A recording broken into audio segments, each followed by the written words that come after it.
Hello, chat. We are back for another indie tabletop RPG weekend, and we are revisiting something we've tried before, and Merc has perfected it to better fit our format. Yay!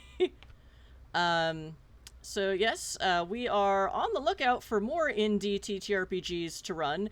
If you yourself have written one, or published one, or been on the art team, or just stand for one in particular that you feel doesn't get sung enough, our DMs are open on Twitter.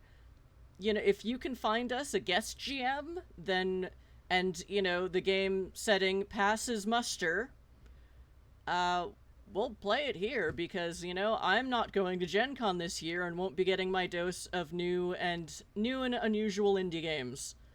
Thus, I am forcing my channel to live vicariously for me.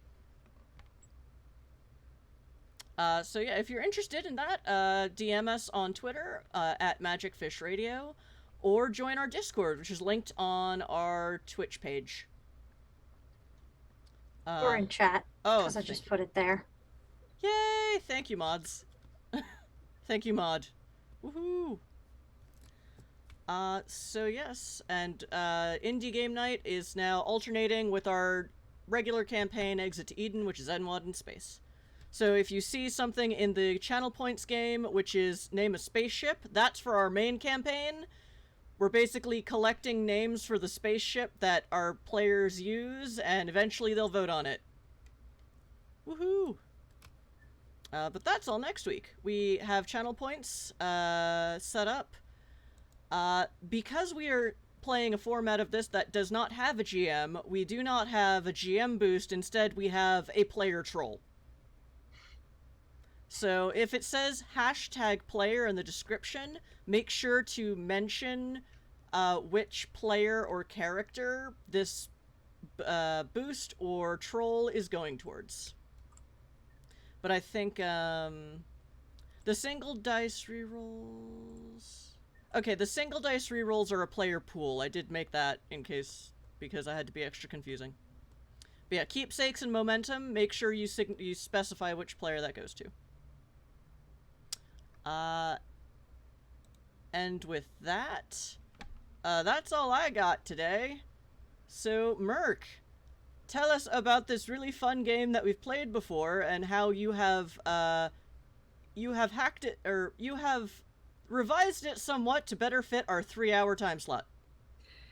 So this is Cerebos, the Crystal City. All our characters today will be on a train heading to the city of Cerebos. Where Cerebos is, what we'll find at Cerebos, what Cerebos looks like, we'll figure out on the way. We don't actually know. We all start from the city by the sea, and where our journey takes us, we'll find out. We'll build along the way. Each player character has 3 objects with them of personal significance. They'll tell you what when they introduce themselves. As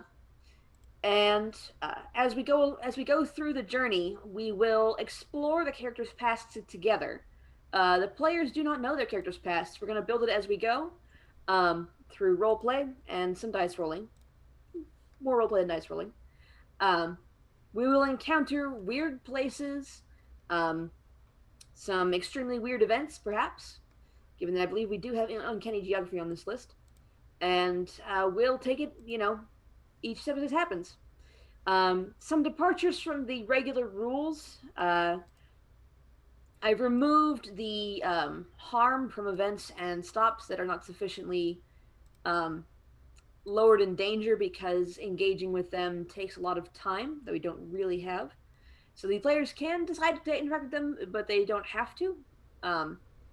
Events will take a set amount of time instead of, until it's reduced to 0, which can take up to 6 turns. It's a long time. Stops are only 1 turn, no causing trouble to add an extra turn to that. And first to 3 flashbacks, or whoever has the most flashbacks when we hit our midstream break, will become the seeker, and we'll start the second leg after our break. Whoever, even if we're not very far, however far along we are, we're going to start the second leg at that point. So, we begin today's adventure in the city by the sea. Um, in the train station, it's a brick train station with exposed steel girders to support the bricks. Um, it's not dingy, but it's seen better days. It's, flyers are plastered on the doors and windows of every available thing. There are posters on the light posts, and um, each stop, each numbered stop section is mostly empty. There are a few other trains, but our travelers are heading towards a very specific silver train at platform 10. Um, as the audience's view zooms over this, it's not dystopian. It's a little dispiriting, perhaps, but it's not, not without hope. But it is, it has seen better days. Um, there's a silver train at platform 10. It's smooth, streamlined in the way that few other trains in the station are. What few trains there are in the station. Um, it has no protruding cattle guard, and instead it has a skirt at the front that is more. It is not as forward as a cattle guard, but it's smooth, and it's there to keep things off front of the wheels. Each There are a number of cars attached to it. Each one is silver. The sides have ridges on them, but not too badly. There's no real protrusions from the roof or from the sides of it, and a large, smooth section on the side of the steam engine. Not steam engine. It's actually a diesel engine. Has a name written in red, which we move past too fast to read. Um, our first, we first look in on a young woman who is getting into one of the passenger cars. She is in my notes. One second. Did you pay me that? No. Okay. She's an average height and build, wearing a well-fitted red shirt and black trousers, and a black velvet button up on the top of the shirt. Oh, a black velvet button up on top of the shirt. And I'm like, why is it just a single black velvet button? But okay. We see her hop onto the train. She hands a small ticket to the conductor, who'd been standing by. He punches it and waves her on, and she gets on and sits down in a relatively unpopulated car. The next person we see is in a train car a little further back. She is wearing a large blue pirate hat, and stands out among the crowd for that reason, if no others. She looks fairly young, but when the conductor tries to help her onto the train, she slaps his hand and goes, "I've done this enough to know how to get on myself, thanks," and hops on. She hands him a ticket. He punches it, and she sits down. She has no luggage with her. The last figure, the conductors don't notice them. The people move past them without looking. They slide up onto the train in a gap between a large family of a mother, a father, and 3 screaming children, and 2 women who are holding hands without any other people escorting them. There's some confusion at the door. The conductor. It's hard to tell whether or not the conductor actually acknowledges their existence or not, but somehow their ticket is also punched, and they take a seat. Somebody nearly sits on top of them, but manages to somehow miss them at the last second. And as people get settled and the crowd, slowly filters onto the train, a final whistle is heard, and the train begins to pull out of the station. The train to Cerebos is on its way. Please introduce yourselves while I roll on the almanac. See what event we're starting with. Okay. I'm playing Valerian, The Honest Liar, which is actually an idea or part of a name that I stole from a friend's old character from Changeling, but who's counting? I'm like, I can do that. She is... Yeah, she's just kind of sitting quietly by herself, smiling, and regarding the ticket that maybe, maybe she did a little, you know, to get a silver inked ticket instead of a bronze ticket. Maybe did a little forgery. Just a little bit, but it's for a good cause, I'm sure. She just doesn't quite remember what that cause is. Whoops. Alright. And I'm playing the secret keeper. They keep your secrets, but you don't know that they are. And I'm gonna be just like sitting in my seat with, you know, ready to jab someone if they try to sit on me again. And I'm just watching everyone else in the car and trying to pick out who the scoundrels are. I'm the pirate player. I don't remember. I don't know if she was an actual pirate who was just like screwing around, or if she's an actor who's pretending to be a pirate and forgotten to stop doing that. Either way, she wears a pirate hat and a pirate shirt. She's got a necklace with the ocean and a blue earring with wings. Alright, at this point, each player will be assigned their secret task. They will assign them clockwise fashion, so I'll be giving one to the Secret Keeper. Secret Keeper will give one to the Valerian, and Valerian will give one to the pirate. So counterclockwise. Am I like? You said it's my clockwise screen? On my screen. Okay, you said my screen before, so if you want to do it your screen, that's fine. Your screen? Oh, you moved to the front. Okay. Sorry, I was on the other side of my screen. Do you want to go with your screen order then? Because that's fine. Yeah, if you don't mind. Just because So who am I writing for again? So I'm writing for the pirate? Yes. You're writing for the pirate. I'm writing for the Secret Keeper. Basically counterclockwise at this point, so it doesn't, you know. Mm-hmm. So.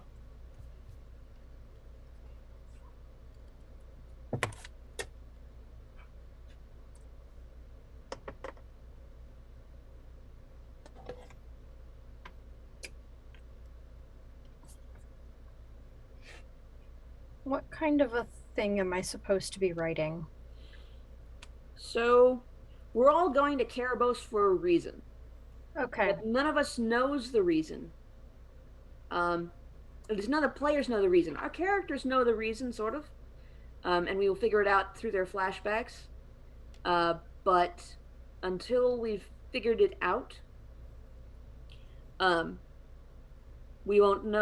players won't know why their characters are going to Cerebos. That's where we're assigning each other secret ones. As you go through flashbacks, you will be able to know more about the goal you have getting to Cerebos. Only the Seeker will actually attain their goal in Cerebos. Whoever ends up as a saint or a demon, it doesn't matter. What you're looking for in Cerebos, you won't find there.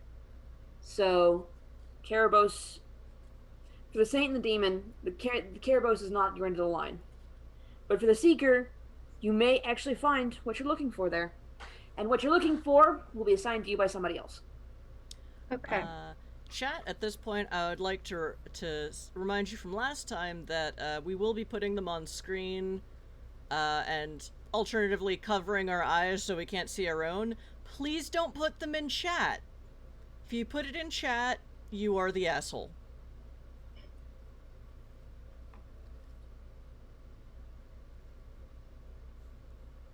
If you want to... What are the channel point drops again? If you want to, do trolls and keepsakes maybe in theme with those unknown goals, like, that's cool, but don't make it obvious. Yeah. Secret goals are supposed to be secret to the player that has them. So, yeah. Well, no, because we haven't put them on screen yet, but we will in a few moments. Yeah, writing it down. Give us a sec. Yeah.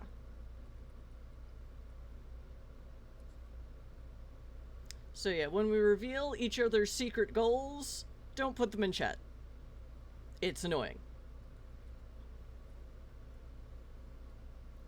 But thanks for coming, Fadier. Don't worry, there are still plenty of trolls you can buy with channel points. Just don't actually troll to break the game. Because it makes us sad.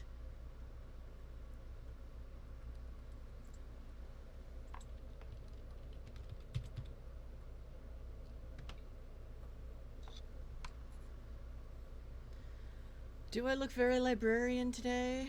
Thank you, You do I look guess. very librarian today. Because I put my glasses back on. And I found my velvet button-up shirt while trying to reorganize my closet, and I'm like, why don't I wear this more?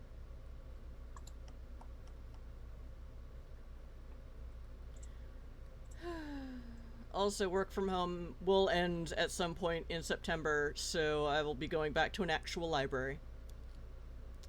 A librarian? In the library? Who knew?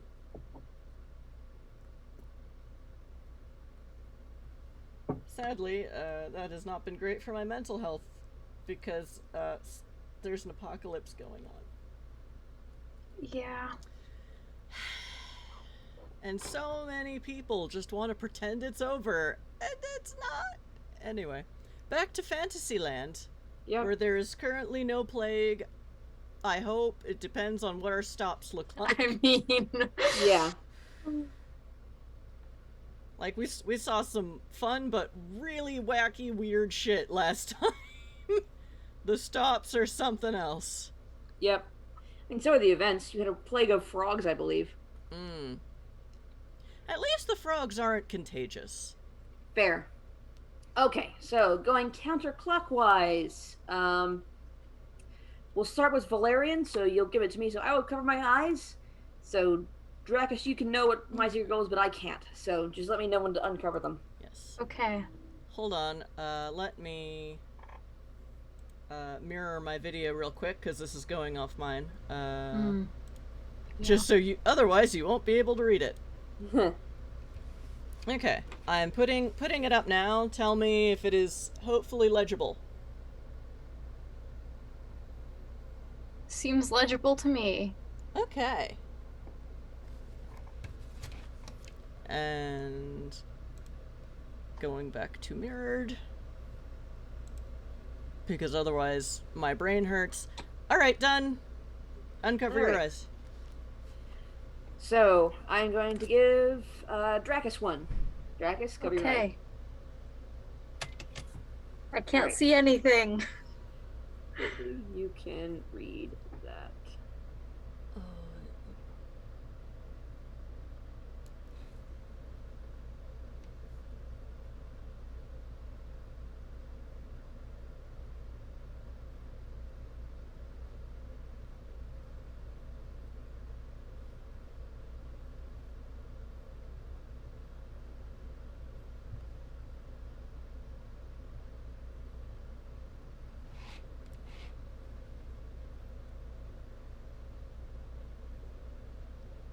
Okay, I have it written down. Alrighty. Am I allowed to look again? Yes, you are. I'm just trying to... Yay! Remember, chat, do not share these in chat, because then you ruin the game for us. There we go. And that would be sad. And Fady, you don't need to tab out. It's just the player who they apply to cannot see them. That's the kicker. Yeah. Yeah, if we couldn't share them with chat, like, this would get really complicated. Yeah, no. If we couldn't share them with chat, we'd be DMing them to each other on Discord, I think. Yeah, yeah. Alright. Oh, so it's my turn, so I have to come. Okay. Yes. Okay. I hope I have done this right, but you know. Sometimes they're abstract, sometimes they're specific. Yeah. It's, you know... Is this good? Yep. He's fun. Cool. It is no longer on the screen. You may look, Chris. Alright. Okay.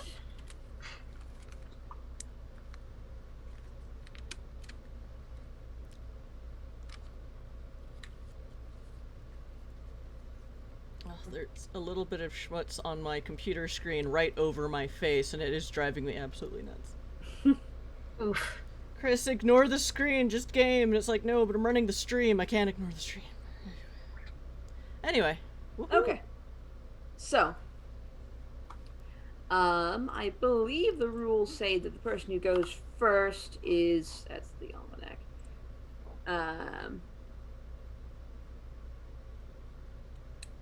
Like the most humble, but it's just like, whatever, man. So whoever wants to go first can, and if not, I'll go first. I don't like going first. Yes. We're gonna initiative. We can roll the turn for order it. takes place in popcorn, so you just pick the person who goes next.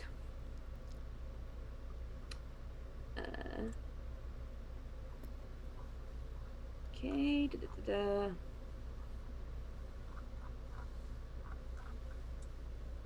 Oh, wait, goes first to do what?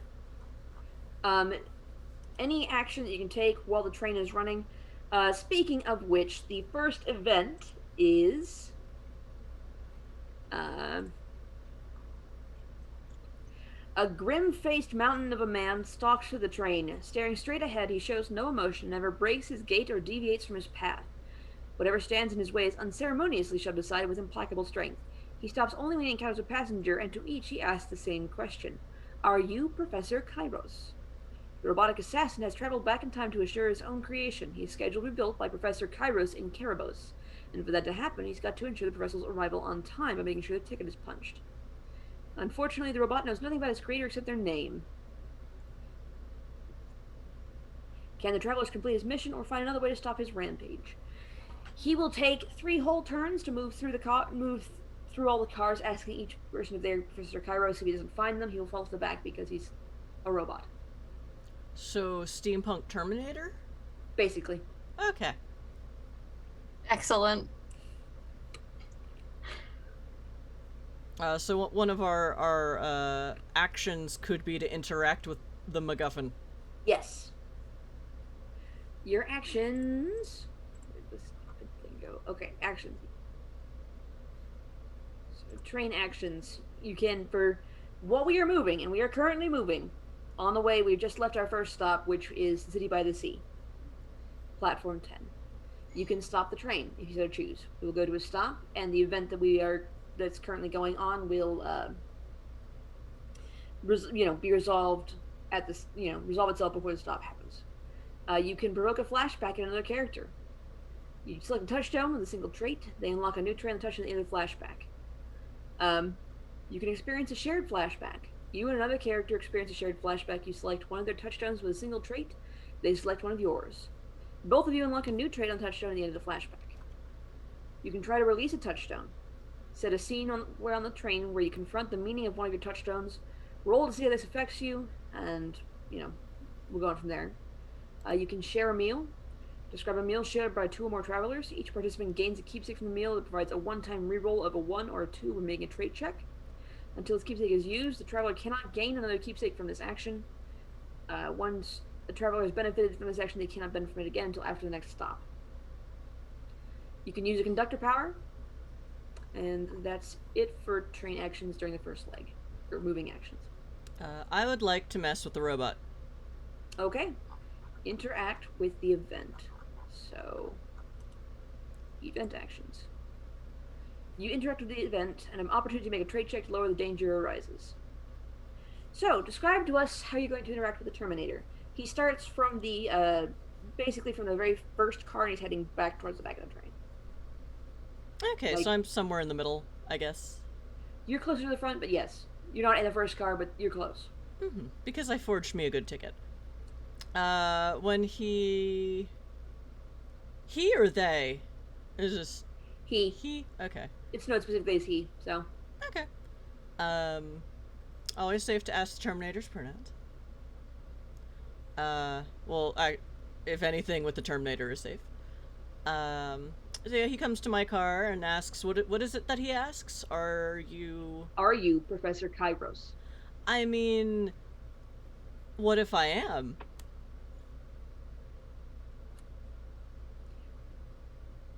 So, okay. So you see this mountain of a man. Mm-hmm. He's big, you know, he's like 7 foot if he's an inch. Shoving his way, he's not even shoving his way, he's moving down the train, and everywhere he goes, I mean, the doors open in front of him and close behind him, but every person he meets, he asks, "Are you Professor Kairos?" He receives a bunch, you know, of varying answers, varying flavors of no, from the short and curt to the "Are you stupid?" to the "I'm sorry, no," you know, the polite no. When he reaches you, he asks you the same question: "Are you Professor Kairos?" Your response is, "What if I am?" And he simply repeats the question: "Are you Professor Kairos?" What is Professor Kairos a professor of exactly? Professor Kairos must go to Cerebos. Are you Professor Kairos? Sure.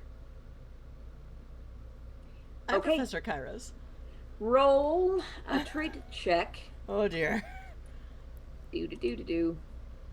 Trait checks. Okay. Chris woke up on the Chaos Demon side of the bed today, which she does not usually. Roll 2d6 and consult the trait check table. You may permanently spend a rank in a trait to reroll 1 die. Okay. Is that in our Discord somewhere? I forgets. Roll 2d6. I have it in front of me. Okay. I can put it on the Discord, yeah. A 5. So what do I do? Well, remind me what the table is again first. It's been a while. So the table is... Set, 2 to 5 is a setback. You do not succeed, take a damage.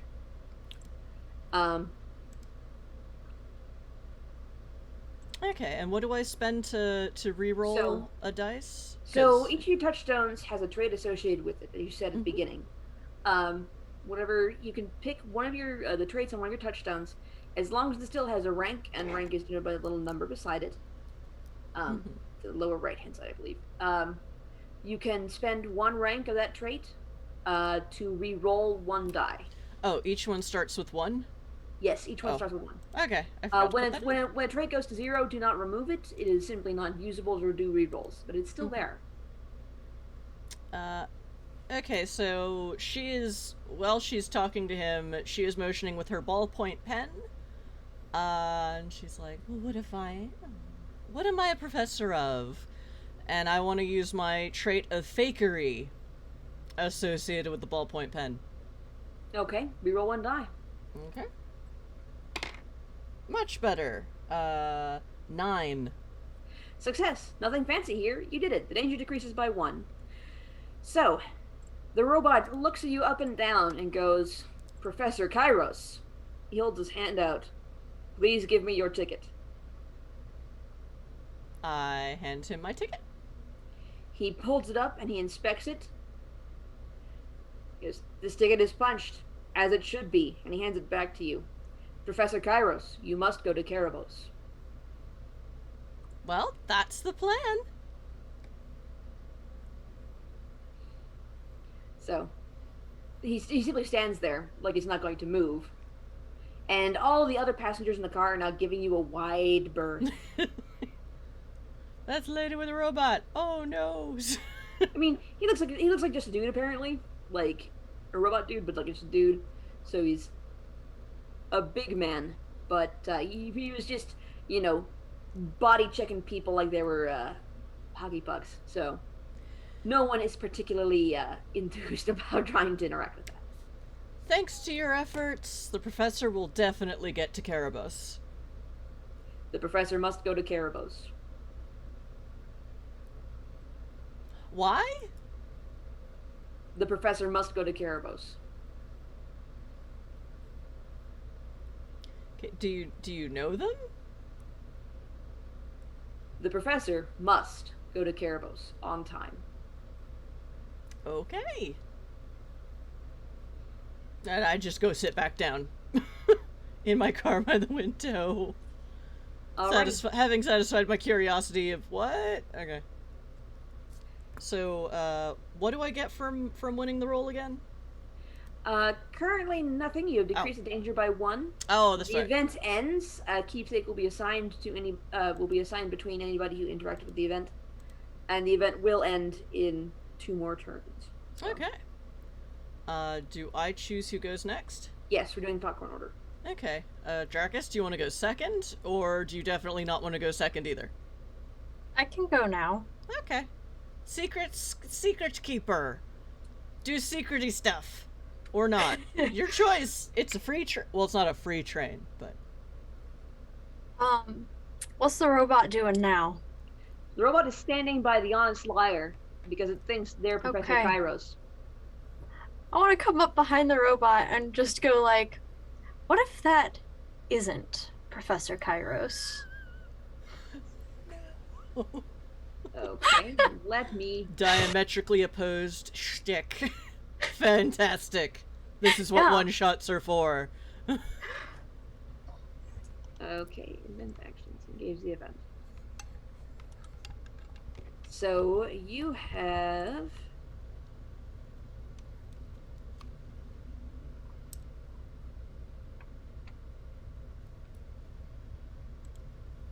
Okay.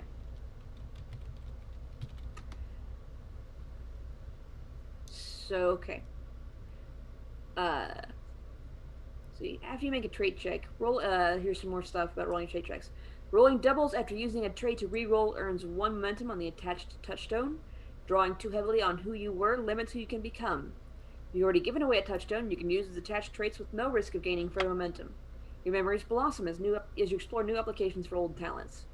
The player who rolls the dice narrates the results of their trait check, but the other players are welcome to make suggestions. Working together is possible in an iterative sense. But there aren't any rules to govern team-ups. No matter how many friends you make on your journey, there's a point where you're going to be alone. This isn't necessarily the cold, unconnected loneliness of a miser in his tilted garret, it's also the unencumbered responsibility for one's actions. Working together helps in some situations. Everyone may agree in a realistic game that one person, no matter how dedicated, cannot lift a sandstone obelisk. 2 people trying the same task have a chance, but only one of them makes a trait check. So you're not working together, you're working against each other. So... you have, engaged the robot's interest. And what if it isn't Professor Kairos? Roll to see, roll your trait check and we'll see what happens.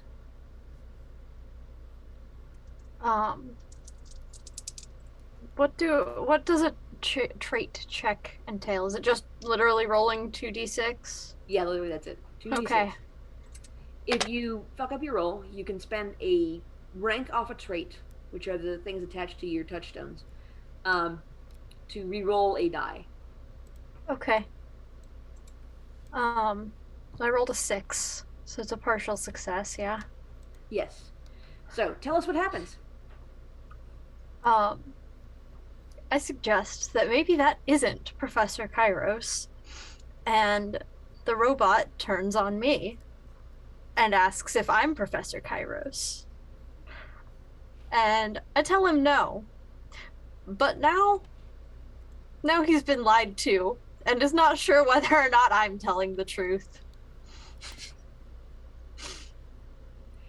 Okay. So your choices are either take a damage or add 2 momentum on the touchstone of your choice. What is momentum? Momentum is something like importance. So each touchstone is an anchor for you. Momentum is sort of like its importance to you. It's an anchor to your past. It's what holds you to the touchstone. A lot of momentum on a touchstone means it is very significant to you personally. It holds you to your past. It prevents you from looking towards the future. Okay. And to win, I believe if you're the Seeker, you have to give up all your touchstones. At some point. And momentum, having more momentum on them makes that harder mechanically. Yes. I forget if the angels or demons have to also dispose of their touchstones. I don't think so. Harm, however, cannot be, after you've taken harm, you can't get rid of it. For the most part, there may be some keepsakes possibly that would get rid of it, but in the suggestions there are none. You can only take up to 4 harm. Once you've taken 4 harm, you're basically KO'd. You cannot be the Seeker, even if you got the relevant number of flashbacks, and your actions, your abilities as a rider on the train are limited. Okay, so I'll put 2 momentum on the crow's feather that I have that signifies my curiosity. Because that's what got me in trouble here. Okay.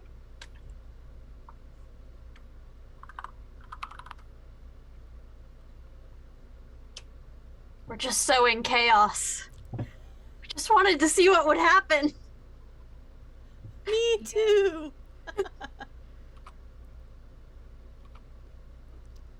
Okay.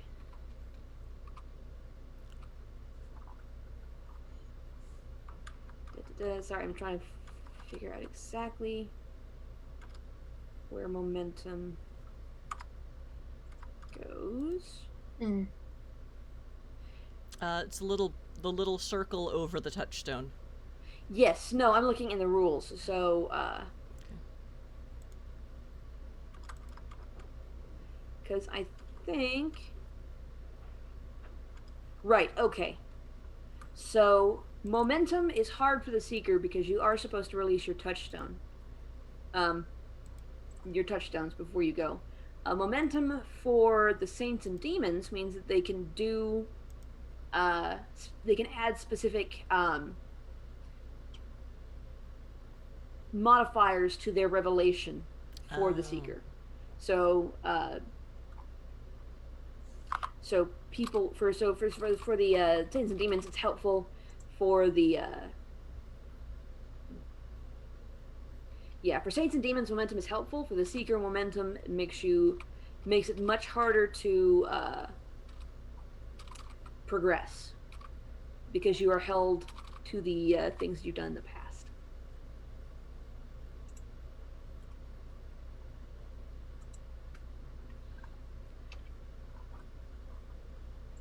So, and like that, yes.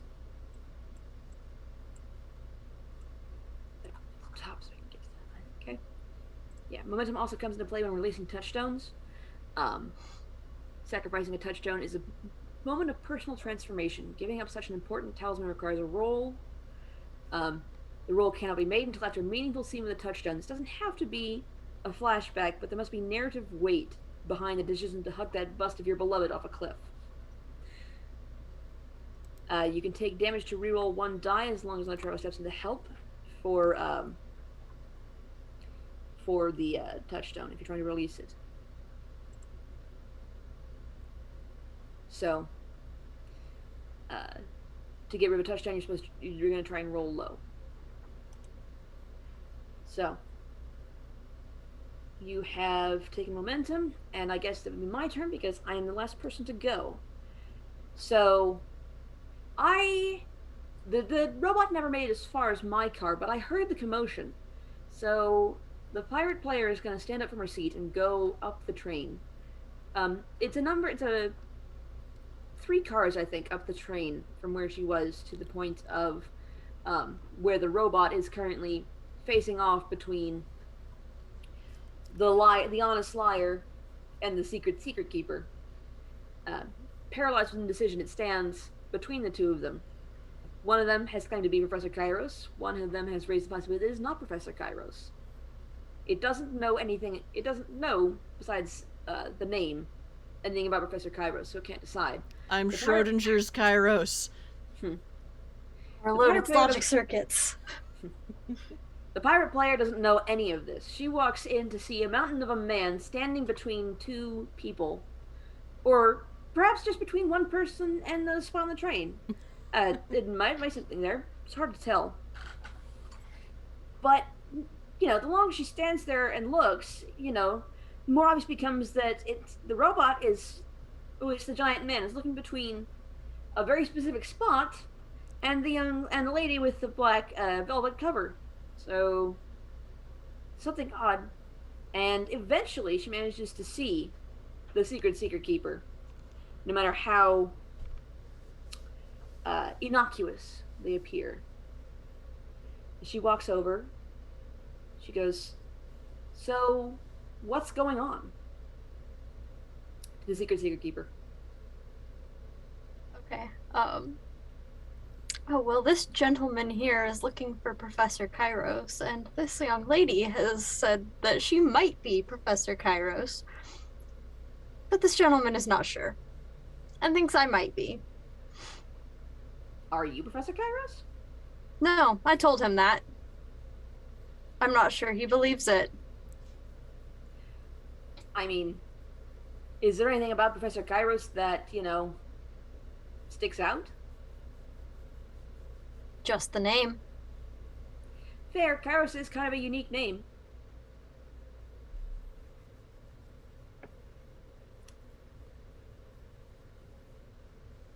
I'm gonna look to the Honest Liar and go, "Are you Professor Kairos?" What if I am? What if you are indeed? I mean, with all this cloak and dagger stuff going on, I don't know that anyone's Professor Kairos.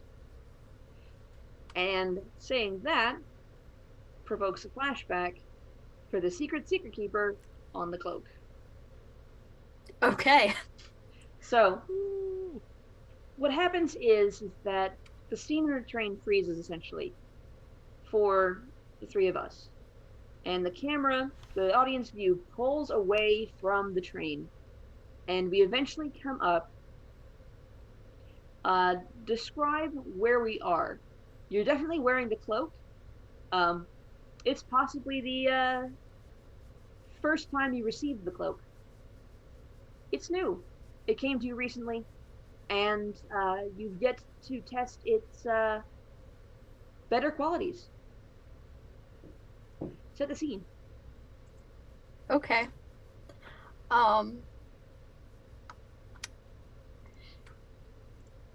It's a dark evening, raining, and the cloak seems to be doing the thing that cloaks do best, which is keeping the weather off. However, seems that I'm going even more unnoticed than usual while wearing this thing. Somehow I seem to just blend into the surroundings here. No one's looking at a kid in the rain. It's just a kid in the rain. Are you waiting for somebody? Yes. Do they know you're waiting for them? No. These are good questions. When do you expect them to be by? Expect them to be by any time now. I take a seat on a bench in the rain. In an alley? On a major road. There's a street lamp nearby and a carriage rattling down the cobblestone street. Okay. I think it might be them. What does the person you're waiting for look like? It's a well-to-do gentleman, not much older than myself at the time. Did you know them before they were coming down the street, or? I knew of them, but we had never spoken. Okay, and did they know of you?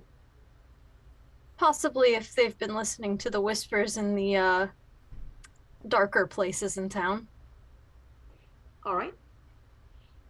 Okay, so the carriage rattles by. Inside is a finely dressed young woman, blonde, ruby lips, smiling, laughing away with another friend who is seated opposite of her. Neither of them are the young man you're looking for, but they do have the well-to-do, nouveau-riche air to them that you would expect from the person you're waiting for. The carriage rattles on by. The horses don't even, the horses are wearing blinders, so they don't notice you, but neither does the coachman. He doesn't seem to care. More people pass by. Most of them do it behind you because they don't need the bench just yet.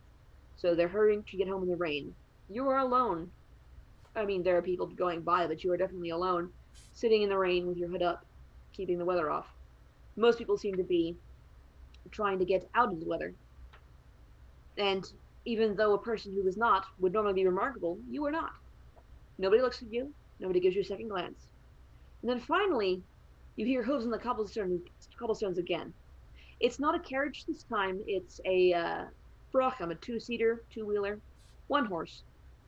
The horse is a fine black gelding. No blinders, which is odd in the city, but he's a high-stepping Frisian. You're not sure why he's showing off. Perhaps he doesn't like his hooves getting wet, but he's definitely, almost prancing down the street. There's no coachman. The reins go back up under the awning of the bracham. I think it's called a bracham. And holding the reins is the man you're waiting for.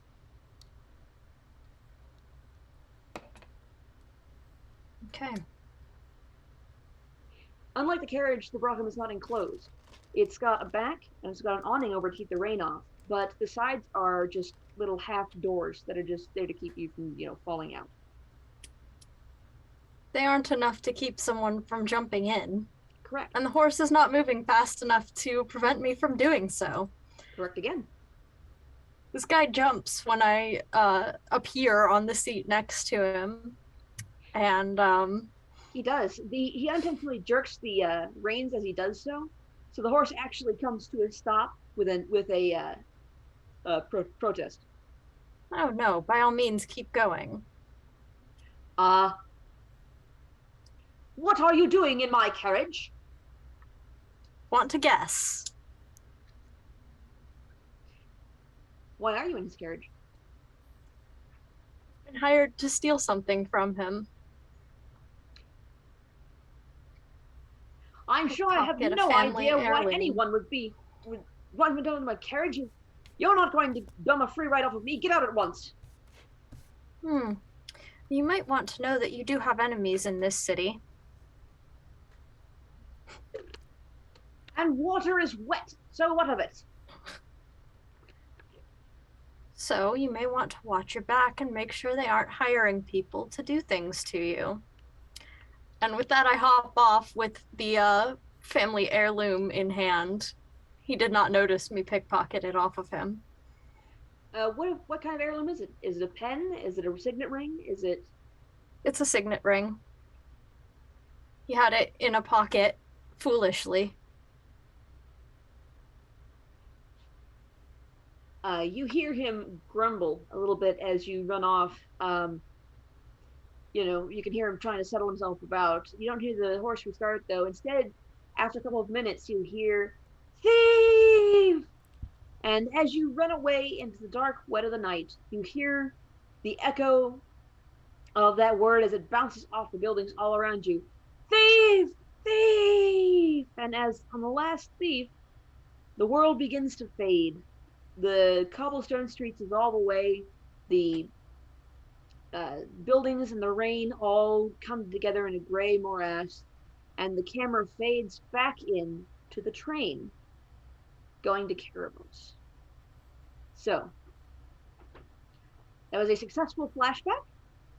You gain 1 trait for your cloak, and then 2 trait points that you can distribute between the traits on the cloak as you choose.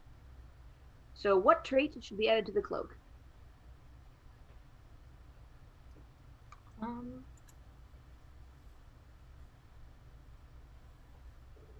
Keeps the weather off. Waterproof? I think... So it's a dark cloak, and in the first trait's a knack for hiding, right? Mm-hmm. So... Sneaky. I think the second trait might be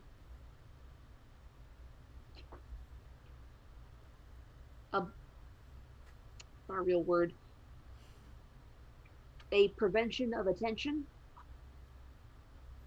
It's not necessarily the same as hiding, but no, it is kind of similar to hiding. So sneaky? Keeping the weather off, because the traits aren't about the object; they're about you. Yeah.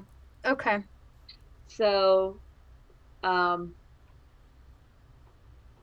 you warned the man that he might have enemies in the flashback. Hmm. I would say that perhaps the cloak represents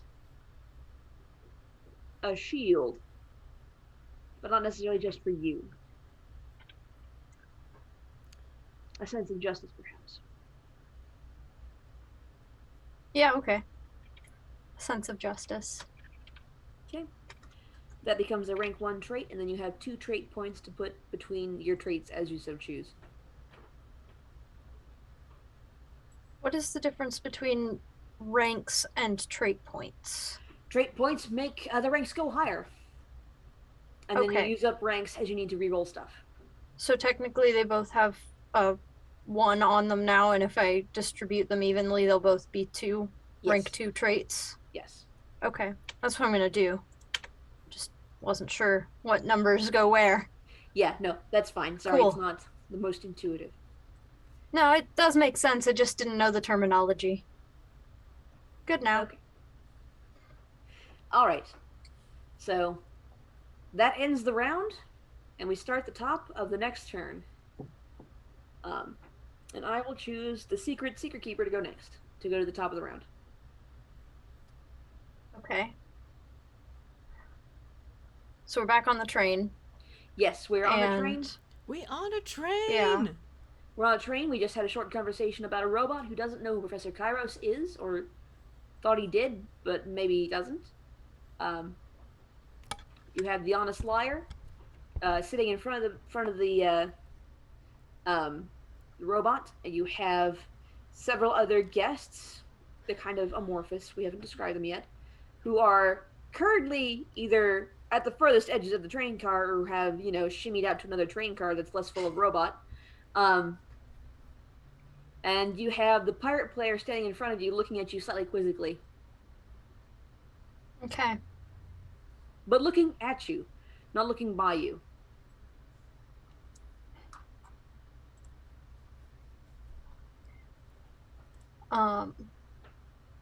So I can either interact with the robot as interacting with the event, or start a conversation between us. Yep. Okay.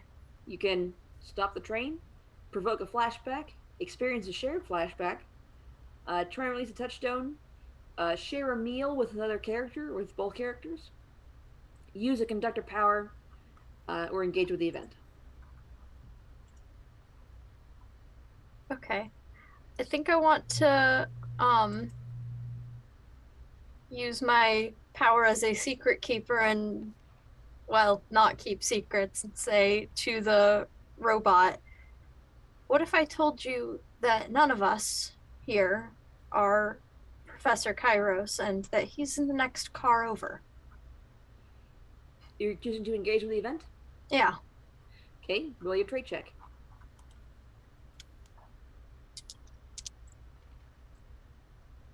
Yikes. That's a 3. I'm doing bad. You can choose to spend some of your new trait ranks to reroll 1 die. Do we have any rerolls in the thing yet? No one's spending any channel points, sadly. Okay. Or they haven't earned them yet. Hi, new people.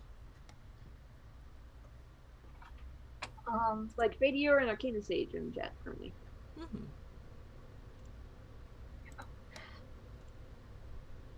Yeah, so I'll, I guess, use my sense of justice because I'm trying to get this guy to meet up with Professor Kairos. The real Professor Kairos. Yeah. So it's better. Brain do math. That's a 7. That's at least a partial success. Okay. So describe it to us.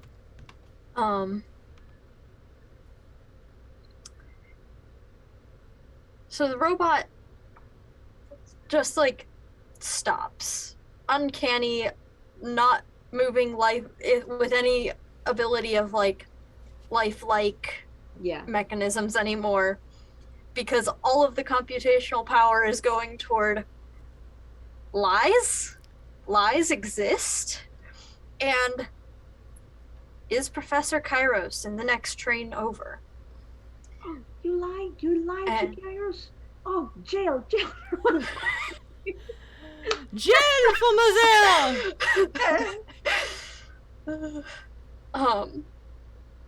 And he eventually decides that yes, Professor Kairos must be in the next car over.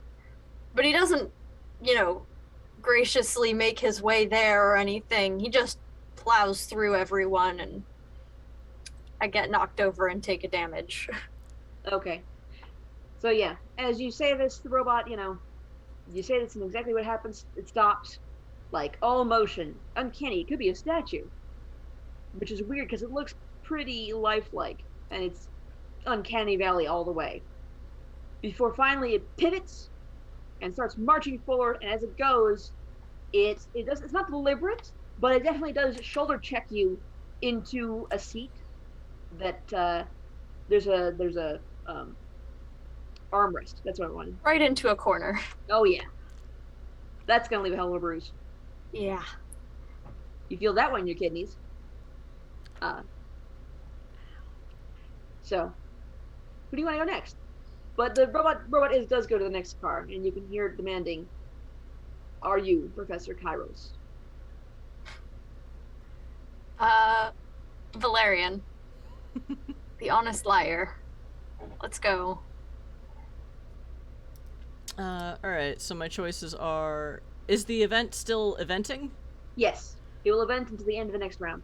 Okay, so interact with event, share a meal, do a flashback. Provoke a flashback in somebody else, or share a flashback with them.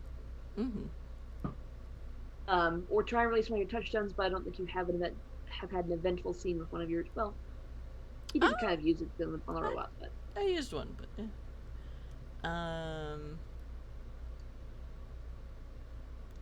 I think what happens is Valerian sees the pirate player at the door of the car she's sitting in. She's like,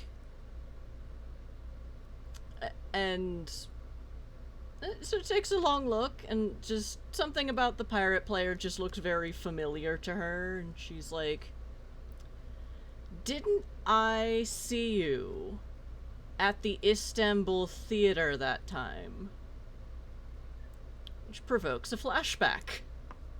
okay. Provoking a flashback. On which item? On the pirate player? Yes. What are your items? You have a necklace with the C on it. You have an earring with wings, a blue earring with wings, and you have the hat. Let's say the hat. Okay. All right. Once again, time in the train stops, and the camera pulls back.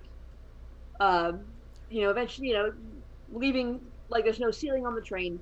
The train eventually becomes very small. We're traveling through the desert. There's no water for miles. It's just yellow sand with some orange. Not even cafe or stuff. This is a sandy desert, and eventually it fades to white. And then finally we fade into set scene, please.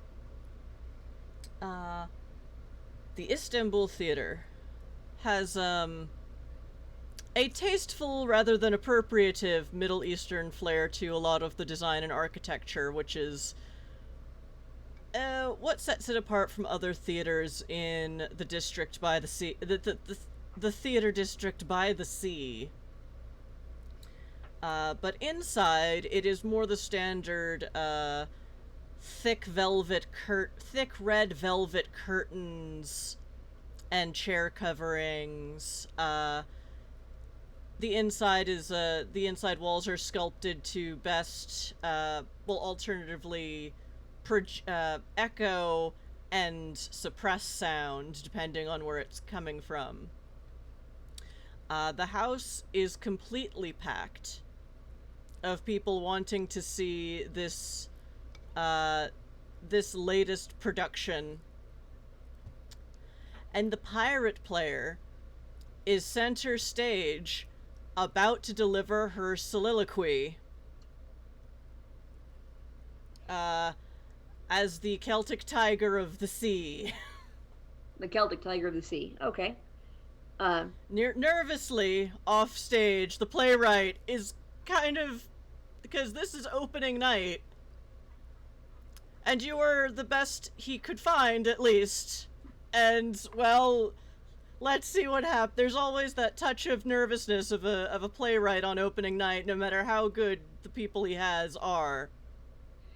All right. So you said it was the Celtic Tiger by the Sea, correct? Celtic Tiger of the Sea. Of the Sea. Okay. What is the main? What is the point of the plot? The plot is something of a passion play, but disguised as a love affair between a pirate queen and an island governor. A passion play. Let me just double check what that means. Sorry, a passion play. The definition I know of passion play is one of the stories for Jesus, and they used to perform. Oh wait, dirt. I'm like something. I'm sorry. I'm tired. Sometimes I feel like that. Put Jesus in your Too much station. education in my brain. All right, it is meant to be the plot is an overarching metaphor of the human soul, of passion versus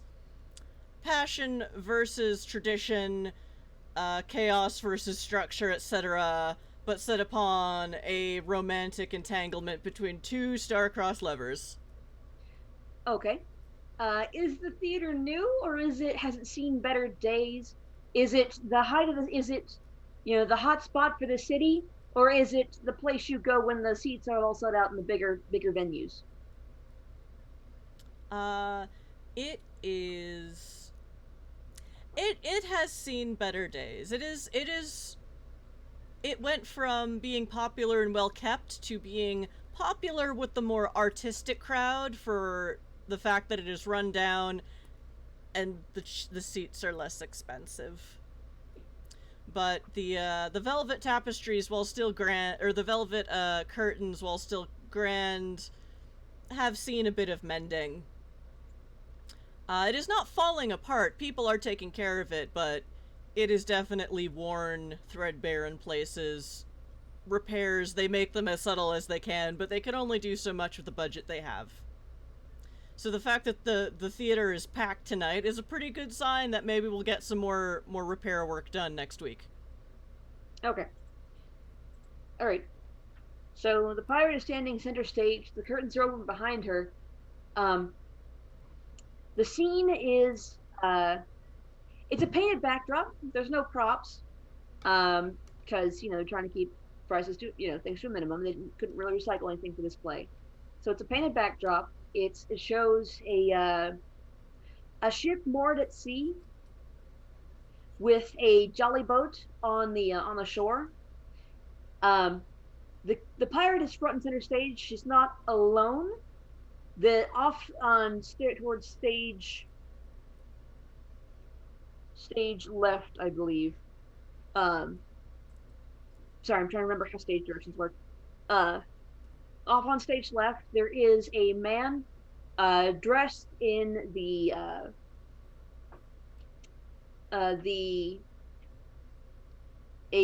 red crushed velvet overcoat that's probably also seen better days, although it has been fluffed up for the performance, so you can't really see the flaws from where you're sitting in the back.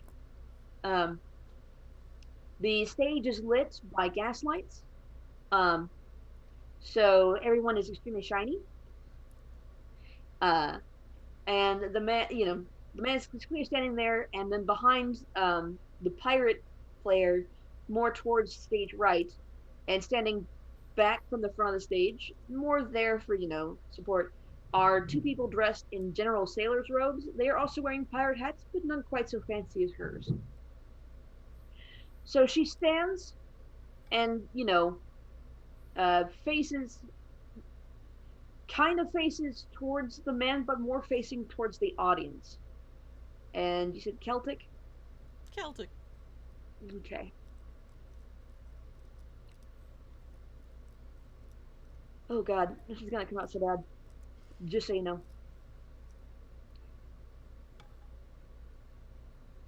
I cannot help it, lovely. I don't know about what I can do to hopefully help you on your way to hopefully try and convince you of the rightness of my point of view. There's nothing, you see, about the land and the people on it that is particularly. You're not a man who's to take kindly to sitting day after day, year after year, in the same place. Your soul, and I can see it, and you see it in me as well. We're meant to wander, you and I. There's something to be said for the safety of the town, of course, but it's nothing compared to the joys of the sea, where a squall can blow up on a bright sunny day can blow into a cold squall in a matter of hours, and yet you'd still love it anyway, because with the rain washing you in the face and the wind blowing in your sails, you've never felt so alive. And when it is sunny and the porpoises are off the corner bow, why, it goes as day to day as much in order as any town, and the beauty of the sea reflects off the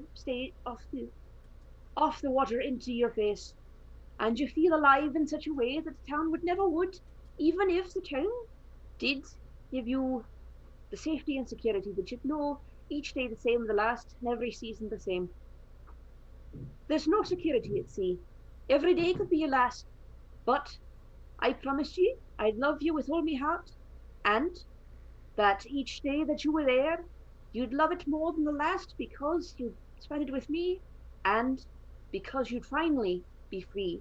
And that I know you want more than anything in the world. And as she finishes her speech, it's not much. It's simple, but the orchestra is playing a low-key kind of dirge behind it. You can tell that, she's trying her best. The backdrop has a storm on the horizon. But even from, the man is not facing, the man off to the stage left is not facing the audience. He is facing directly towards the pirate lady. And his sign language is closed off, and the minor dirge, you know that she's pleading with him for the last time before she leaves. You can tell the sailors are, have the fake jolly boat on the backdrop, and the ship must be at sea before the storm hits, or it'll be dashed against the rocks you can see also painted there. But the man is not stepping forward. His body language is not saying that I'm going to go with this. He's chosen safety. He has chosen to remain behind. And no matter what she says, you know that he's not going with her. And she'll go because she can't stay with him. Not in the town, not on dry land. And that's the real kicker of it. People are dabbing at their faces with a handkerchief. I will admit that most of the emotional feedback response is coming from the orchestral background. But people are sniffing, there's quiet crying and the handing around of handkerchiefs. And the man does take one step back and another step back before turning his back on the pirate player and on the audience and heading off to stage left. And the gaslights slow, the pirate queen sighs, slumps, and then she too turns to, she's still facing the audience more than the stage side, but she turns to her two longshoremen and gestures for them to head off stage with her, and they all go off stage right, and the gas lights lower as the curtain slowly closes on the second act, on the end of the second act. Is there a third act, or is this the end of the play? There is a third act. It opens to a storm at sea. Third act opens, comes up. Now the backdrop is a stormy sea, wave tossed. Pause. Well, I don't know how much I could say about this flashback, but the curtain falls in the second act, and people aren't supposed to do standing ovation at this point, but they do anyway. Maybe it was your delivery, maybe it was a juxtaposition of the soliloquy with the orchestral, but people, they are loving it. The pathos, oh my goodness, and the inevitable tragedy that they see coming the third act with the oncoming storm and the separation. But he totally breaks out in like full-on sobbing. It's not just quiet sobbing anymore. Wailing and tearing of clothes and all such, and the playwright looks relieved. Yeah. Playwright doesn't look relieved. Playwright's like some relief, but there's also still, we've got the third act to go, man. There's one more act after this. Then the curtain raises on the third act. Yep, the backdrop is a storm-tossed sea now. There are some props. It's just the hollow bow of a ship, essentially on wheels. It's kind of sticking out. And it's real short, like we're only seeing from like a couple, few inches below the banister. Like it's just the ship's deck essentially. And you see the pirate queen at the wheel, yelling, like the orchestra has got the real storm music going on. There's a crashing of cymbals and hitting of snare drums, that kind of thing, as lightning strikes. The rumbling of kettle drums, is the thunder. And she's yelling directions that probably make no sense to actual sailors, but sound good and sailor-y. And before one of the lookouts shouts, "Captain, there's a jolly boat off the port bow." And the rest of the play goes that it shows that it's not a jolly boat, it's a fishing boat taken by the mayor, as he's come to his senses and realized that what he really wants out of life is love, and those love such as the pirate queen offered him. And the third act is the will you or won't you save him from the stormy sea, because this is a tiny ass fishing boat, and the swell is 20 feet. Yes, true love is not always practical.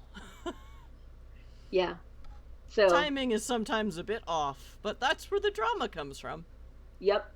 And the final part of the final act is one really big swell, like probably a waves, a storm surge or what have you, of like 25 feet, knocks the jolly boat onto the deck and literally knocks him into her arms, and they're holding and kissing while one of the other sailors is grabbing the wheel that she let go of to share a passionate kiss in the middle of this storm. And like there's a cymbal crashing as it happens, and then like literally the storm lights stop, and daylight breaks away the storm as the storm breaks, and the two of them are standing on the deck kissing like there's no tomorrow.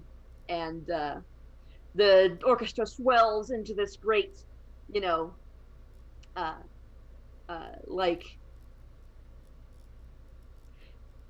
like the very ending of One Day More, where it just keeps getting bigger and bigger, and then finally it's just like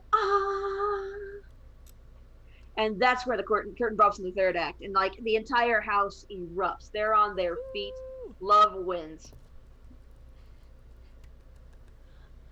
A play with a happy ending? How novel, you hear at least one person say out loud. Yes. We thought they were all going to die horribly. This is so refreshing. Yep.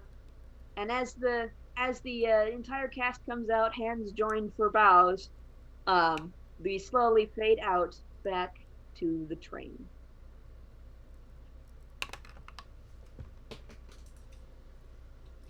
So, what trait would you add to the hat, and it's the same hat. Mm-hmm.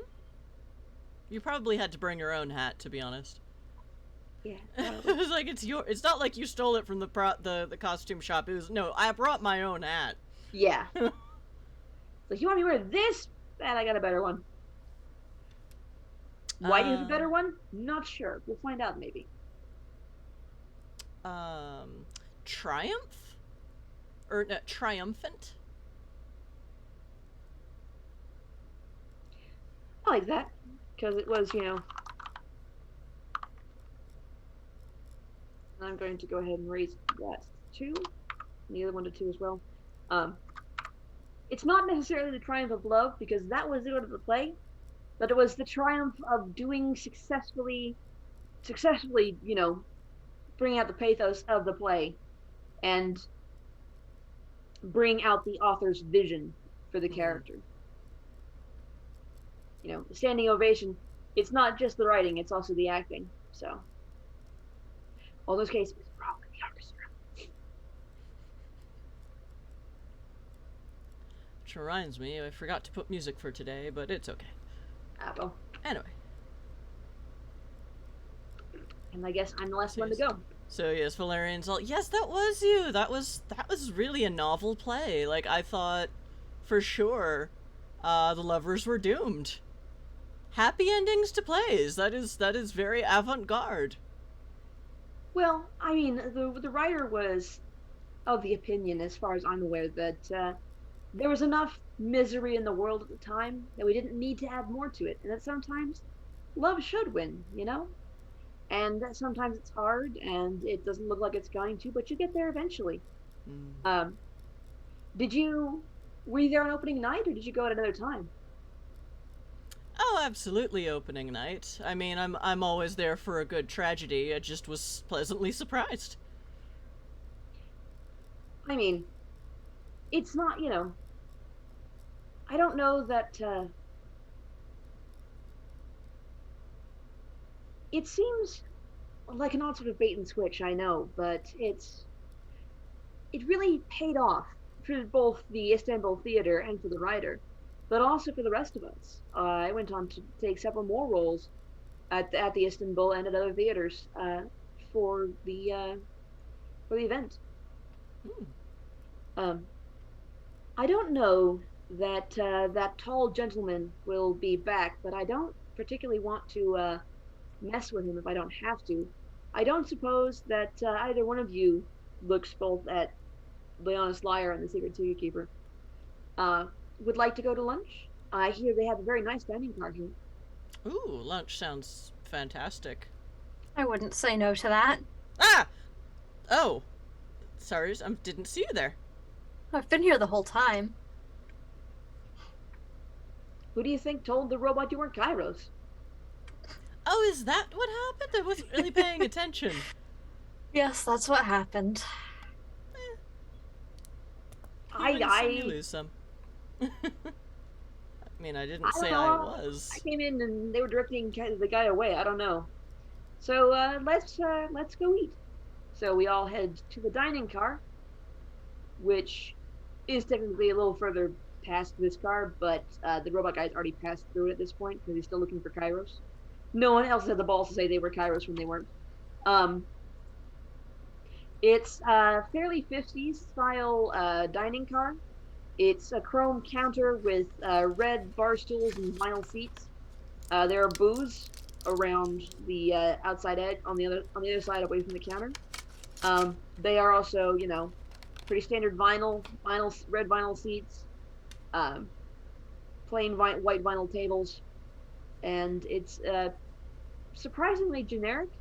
There's no neon, and there's no jukeboxes, which is a disappointment, but there is a record player sitting on the counter, a phonograph with the big bell horn that is playing, which sounds like either jazz or waltzes, and you're not sure because it's a very scratchy phonograph. You don't hear it very well. So we all sit down and we order and we share a good meal. And we pull up the rules for that one. Ooh, they have roast duck. I will definitely have that. So, Roast duck on a bed of asparagus. Yes. Yes. yep. Oh, this is the part of the game that always makes me hungry. I'll have a grilled chicken sandwich on some very nice doughy buns. It's delicious. See, I think something as simple as a good grilled cheese is to die for. I'd prefer not to die, though. Yeah. Yeah. I have a milkshake with mine. Gotta get a milkshake at the diner. The train diner. So, we each get a keepsake that provides a one-time reroll of 1 or 2 making a trait check. So, for me, I think it's the lingering taste of those sweet buns. Man, they were so good. Buns.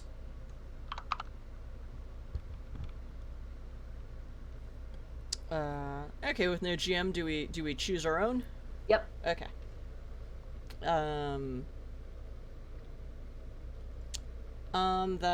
That juicy gaminess of roast duck. It doesn't have to be a taste, but Oh, it that's can true. be. It can be anything. It can be the napkin you used. It can be a straw. It can be the memory of it. It can be, it can be the lingering taste of. It can be the memory of tripping the waiter as they went by while holding a tray of glasses. If you want to be that guy. We can't cause trouble at the stops, so. The heartburn after the roast duck. There you go. Let you know you're alive. Yep. Oh dear.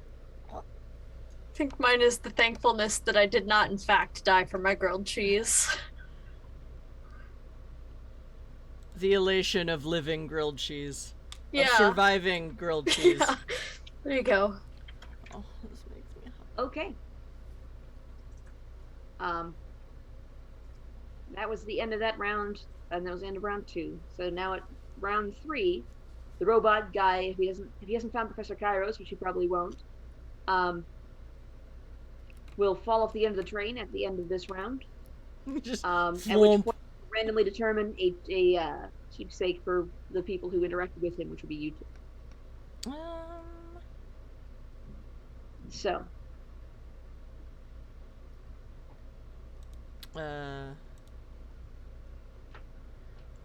Keepsake. Amusement at confusing a robot. And that will be good for a reroll of a trait check of 1 or 2. Go ahead and add to yours too, Dracus. Okay. No point in not giving keepsakes for that one. So since Trying to think what it should be. I went last round, I'm gonna go first this round because I can. I'm also because I'm tired of going last. So we've shared a meal, we've gotten a keepsake from the meal. So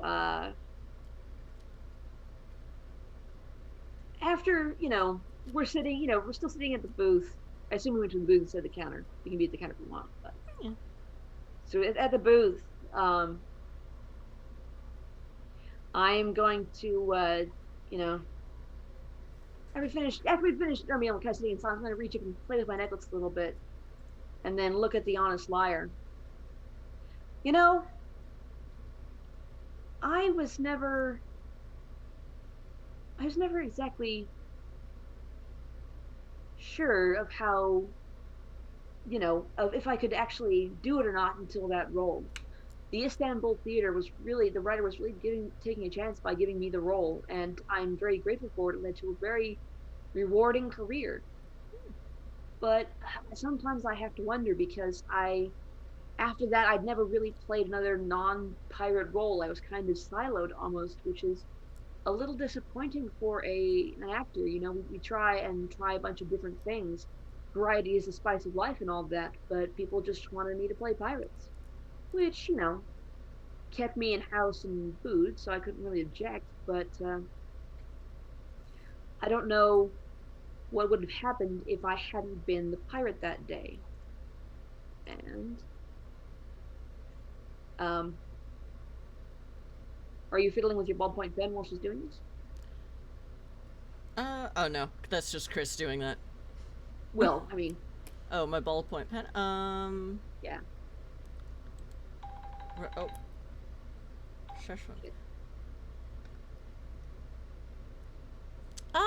She's actually more kind of fiddling with the collar of her shirt. Okay. Uh, So the pirate player is gonna reach out and so just soft. gonna kind of like adjust the shoulders on your overshirt. Go, you know, that reminds me of a shirt I saw on another actor who was playing. They were the teenage love interest in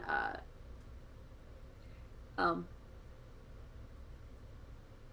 dances in dime stores. And as she says that, we are going to pull back into another flashback, a shared flashback this time of another play, one the pirate player was not in, but did attend at the Istanbul theater. So once again, the camera pulls back from the train, eventually fading into the slightly less worn out now, still, showing its age, but the seats have been recovered recently. The drapes are new, although they are relatively the same color as the old ones. And it's no longer gas lights at the front of the stage, now it's electric lighting.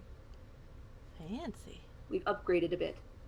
Um, and there's a young couple on stage dancing their heart out. The young lady is wearing a velvet shirt, not quite the same as yours, similar material but a different color. While the young man has a muscle shirt that's probably a size too small on him, as he's dancing with her around to a rather rompy tune on the orchestra. Uh, the camera pans back to about mid-audience, not the back, but not the front, and we see the pirate player sitting there, sans hat, but she's wearing her necklace with the C in it, and next to her, in the seat next to her, is the honest liar, who is wearing the velvet shirt that she's wearing now to a night at the theater.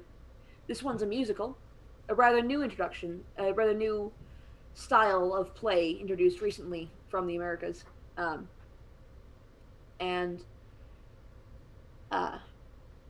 the the couple on stage is singing and dancing, and finally they finish with a flourish, and in a dip.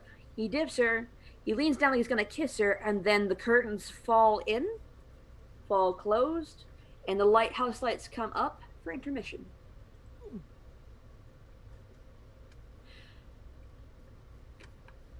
The pirate player stands up and stretches, but then sits back down, apparently not interested in going to get food or drink. Yeah, I kind of stretch my legs, but like from a sitting position, so sort of like a cat, kind of going like.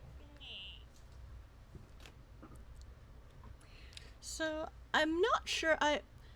The trend of happy endings in regular stage plays, that I could deal with. This is getting a little much. I don't know. It's kind of, happy endings are kind of nice, and I mean, the music really, really enforces the sense that,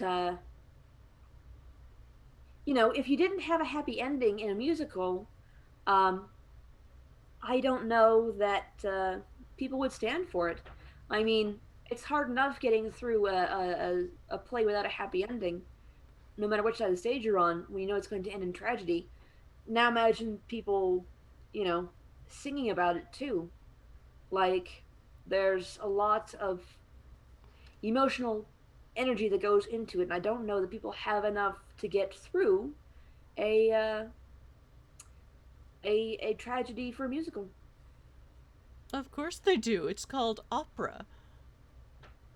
True, but that's, you don't understand the words in opera. You go there to listen to the music and watch the people's faces. I don't know about you, but I've never understood word one of an opera. Oh, I speak several different languages, and there are operas in common. It's just, the more exotic ones, Italian mostly, some French, get more play. Indeed, I haven't heard of one performed in common in years. And then, of Certainly not since course, the musical craze started. the composers of common, operas in common, have to then go to other countries. Yeah, I imagine that the other countries have a lot more appreciation for operas in the common language than we do because we hear it every day. And I mean, I know, we're never happy with what we have. It's always we need what someone else has. true, but I think also part of it is projection. If we know exactly what they're saying, then I mean, it's hard to put yourself in their shoes unless you can sympathize with them, which I think is another part of the reason why musicals don't have or there aren't many tragedy musicals. Whereas with opera, you can just project yourself into it and fill in almost any words you want because you don't know what they're saying. I mean, true, they usually put in some sort of script into the pamphlet, but it's not comprehensive usually. Be several books long at that point. Well, I mean, I absolutely learned foreign languages just to eke more enjoyment out of the arts. But, I mean, it's from the acting of the actors that you really get the gist of he likes her, she likes someone else, everyone dies, etc. Fair. I've seen several plays sunk by bad acting. Like, Oh, if there's no chemistry between the two leads, then even the best words and the best orchestra won't be enough to bring it through. and add in a bad director. Oh, definitely. Are you particularly chilled? I didn't realize that, I mean, the theater is cooler now that we don't have the gas lights, but I didn't realize that it would require a cover. Oh no, I just like this shirt. It's so comfy. And it's so velvety. Do you wear it to the performances often then? Oh, I wear it all the time. It's quickly becoming my signature piece. Really? What do you do? Oh, this and that. I make people happy. Really? Mm-hmm. I Ironically, for someone who likes a tragedy. Fair, but you remember I remember the particular clown in the play, who was told by his doctor to go see the great clown, and he replied to his doctor, "I am the great clown." So, for the people who make others happy, there has to be some kind of rest for them as well. So, and truly, theater is where you go to escape Yes. who you are in the drudgery of everyday life. I can't say I blame you very much. Well, everyone has their own path, everyone has their own interests and their own emotional needs. Very true. It can get cloying, in the happiness game, and thus I need to escape into a world where everyone's thwarted and miserable. I suppose. I kind of enjoy it when happiness wins, though. It seems like there's enough sadness in the world. Did you hear the other day? Lord, Lord Bitsby got his signet ring stolen.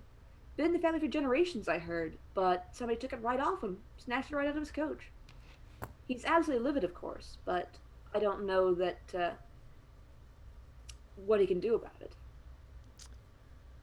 Sometimes I wonder if the upper classes merely exist to be preyed upon by everyone else.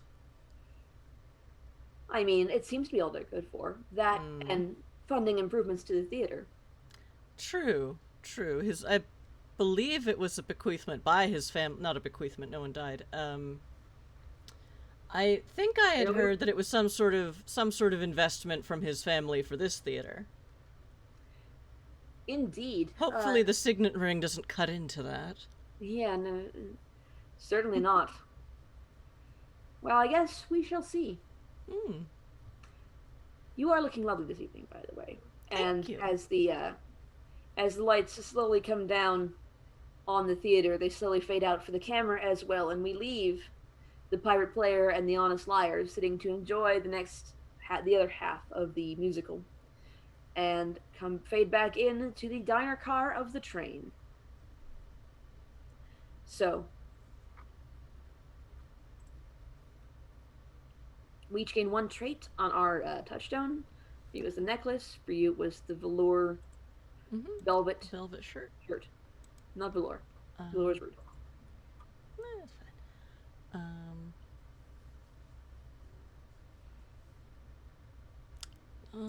That's one of I think for mine, maybe a wish for happiness.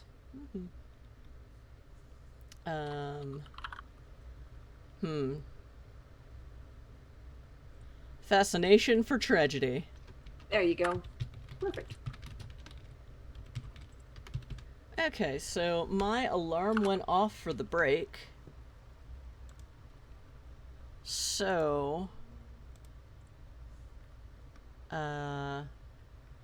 do we want to work out the next leg of the train journey now, or do we want to break first? I vote we break first and do it, do a little bit of talking during break, and then we'll do the rest of the planning on screen after break. Okay. All right, chat. I agree. So, this is where we go on our... Vampiric Yoda redeemed a troll. Up, there we go. Okay, Vampiric Yoda. So, if you weren't here for the beginning, if it says #player... Oh, all for Drac? Okay. Wow, Drac thanks. you got 3 momentum.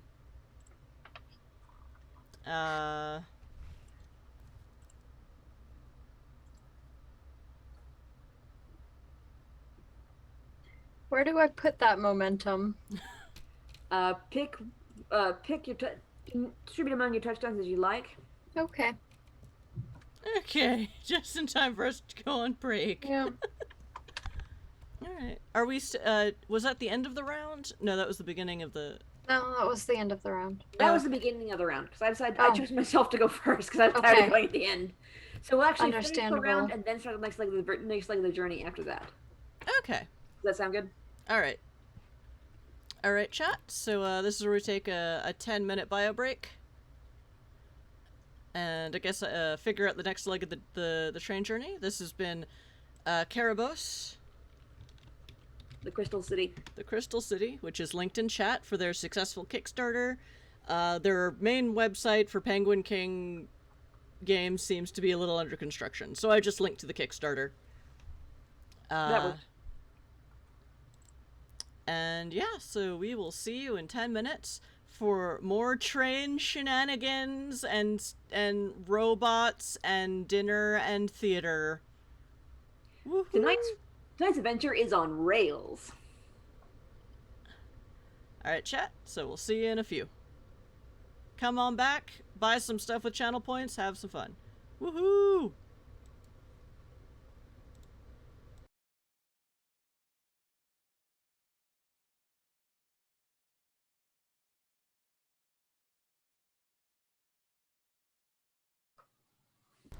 Hello, chat. We have returned to finish round 1, or finish part 1, and at the end of this round we will be heading into part 2 of the journey to Cerebos, the Crystal City, which is a fun communal storytelling game, which can be played with or without an official GM, although Merc's kind of unofficial GM because she knows the system better than we do.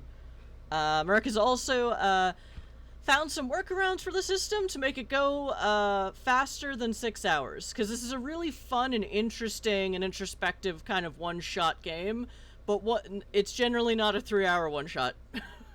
Yeah. As we learned last time.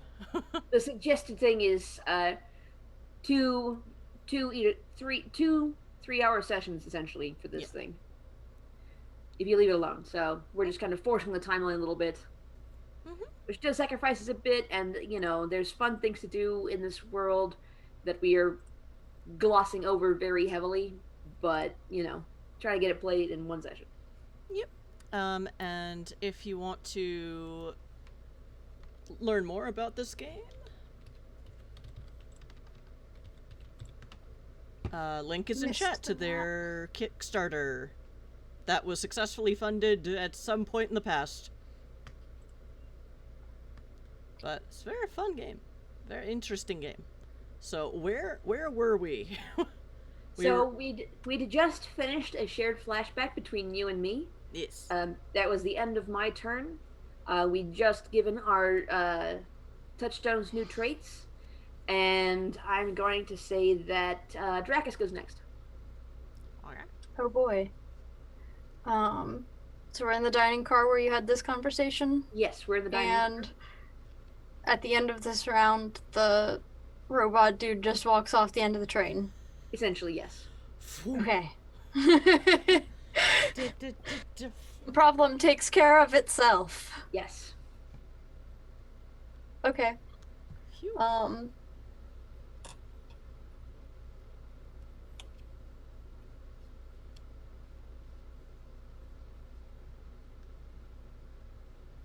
So I can really only provoke or share a flashback at this point. Yeah.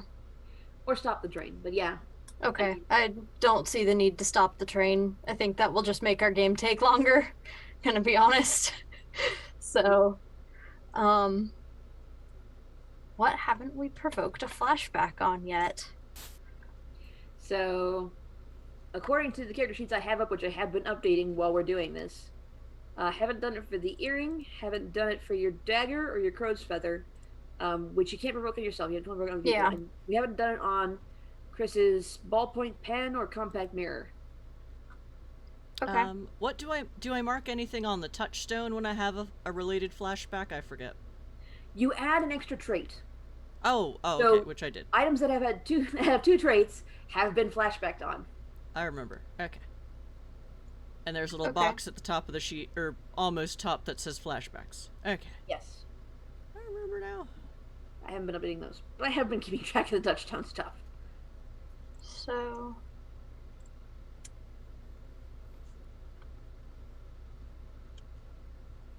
I think I want to share a flashback, and I don't quite know where I'm going with this yet, but Okay. It's all about the journey in this game, Yeah. literally. It is, I see that the pirate and I have something in common with bird tokens. Birds of a feather. So that's where I'm going with it. I'm trying to get my brain to work to do storytelling. So, after you two share your flashback and we finished our meal and we hear that the robot is terrorizing the very end of the train now,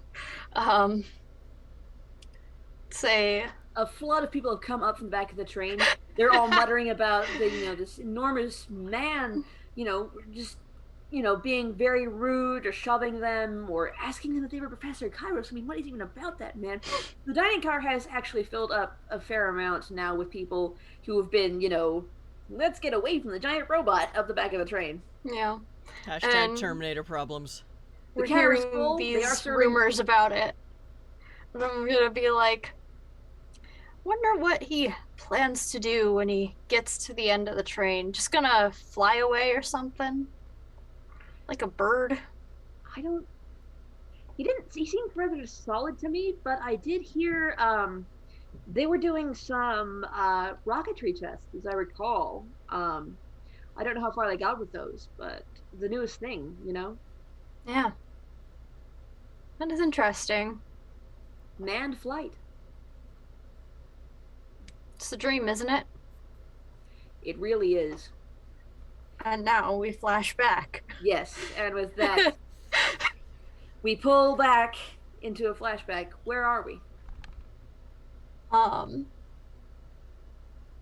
Same city, different part of it. I think we're both sitting at a bar in a coffee shop near the theater. and incidentally near the street where I robbed a man. Um, and there's some chatter going around there. Is it before or after you got the cloak? After. Okay.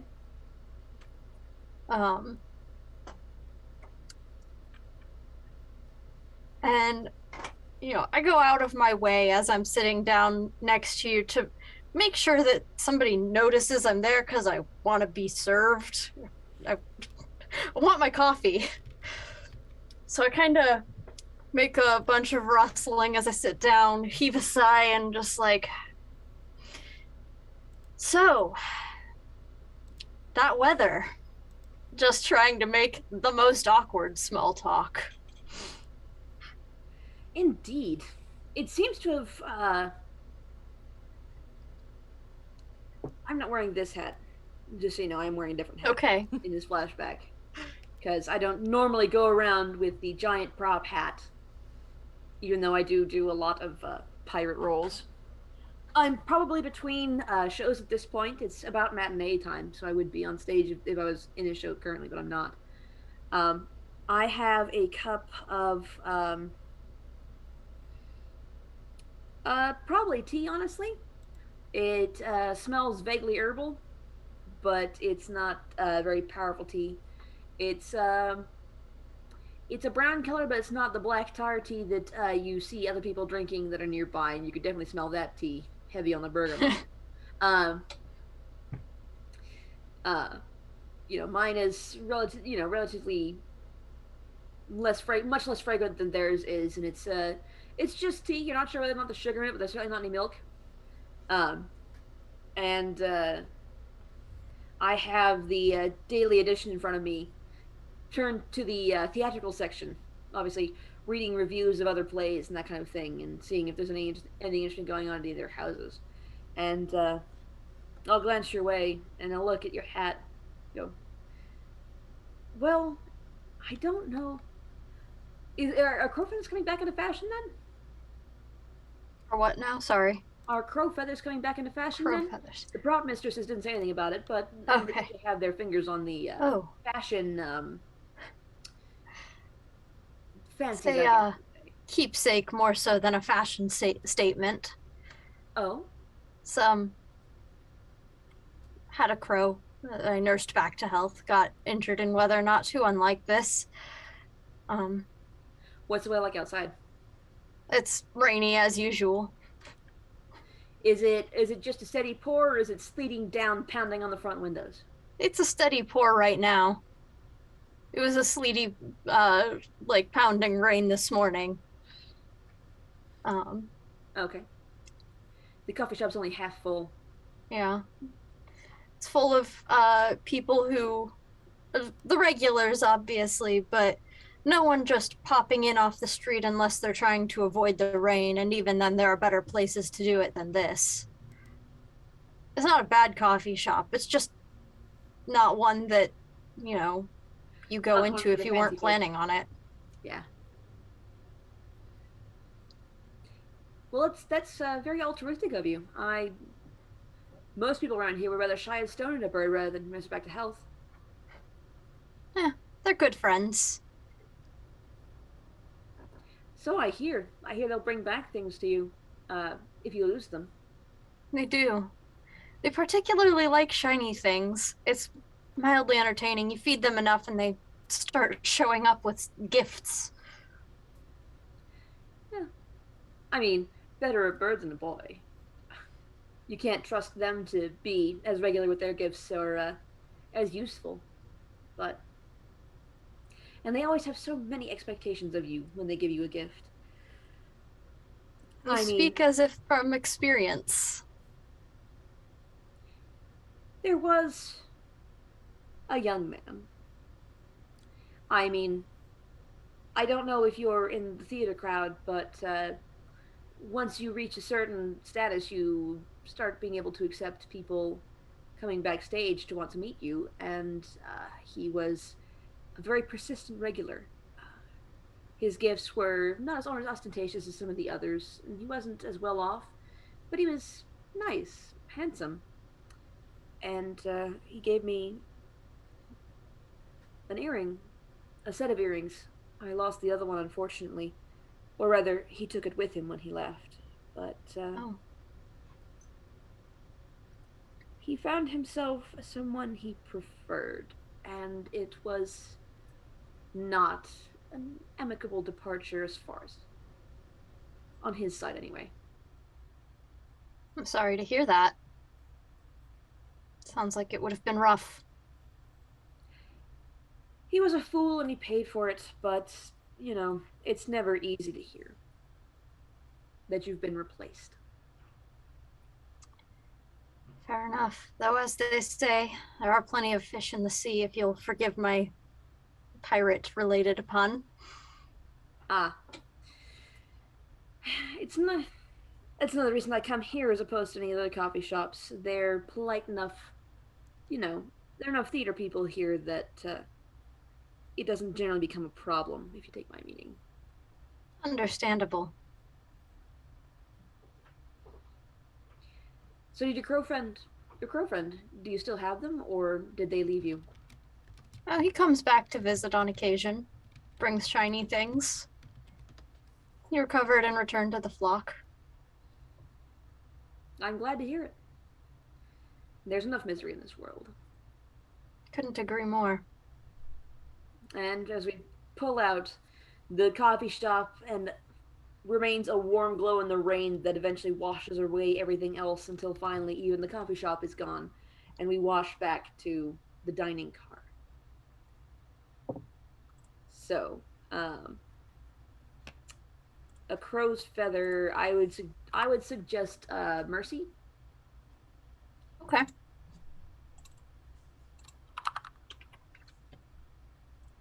you going to distribute your trait points the same way again? 2 and 2? Yeah.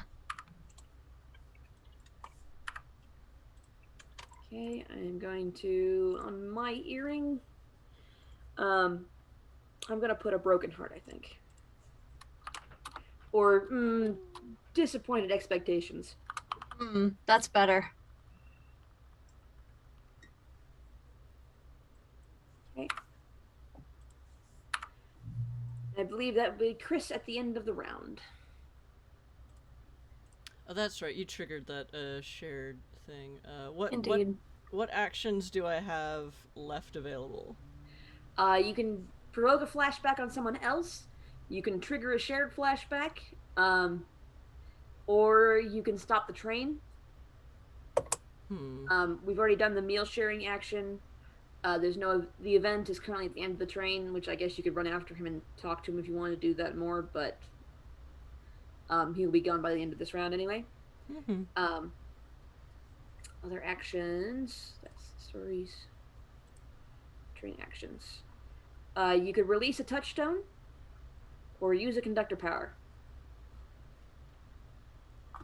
And the conductor powers are in the Discord.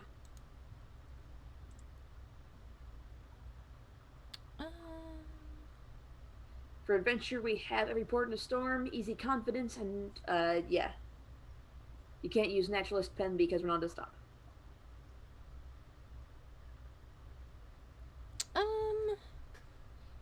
Alright, I think I'm going to try and release a touchstone. Okay. So she kind of is looking at her ballpoint pen. And I think as we're getting ready to leave the dining car and leaving out tips in various forms,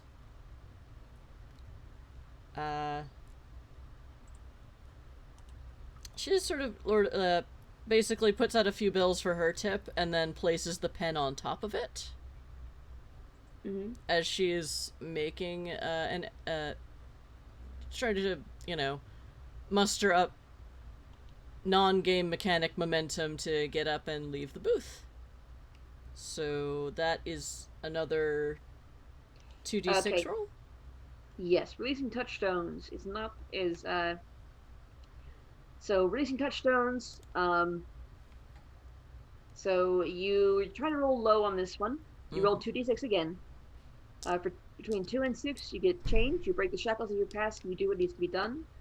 Give the touchstone to someone who needs it, or rid yourself of it in another way that brings closure. Gain 1 contemplation, remove all momentum from the touchstone, and reduce all attached traits by 1 rank. For 7 to 9, you get an ugly break. You get rid of the touchstone as above, but gain 1 momentum on a different touchstone. If this is your final touchstone, get rid of it and take 1 damage. And 10 to 12 is stasis. The path is prepared, but you are not ready. The touchstone gains 1 momentum, and you do not give it away. Okay.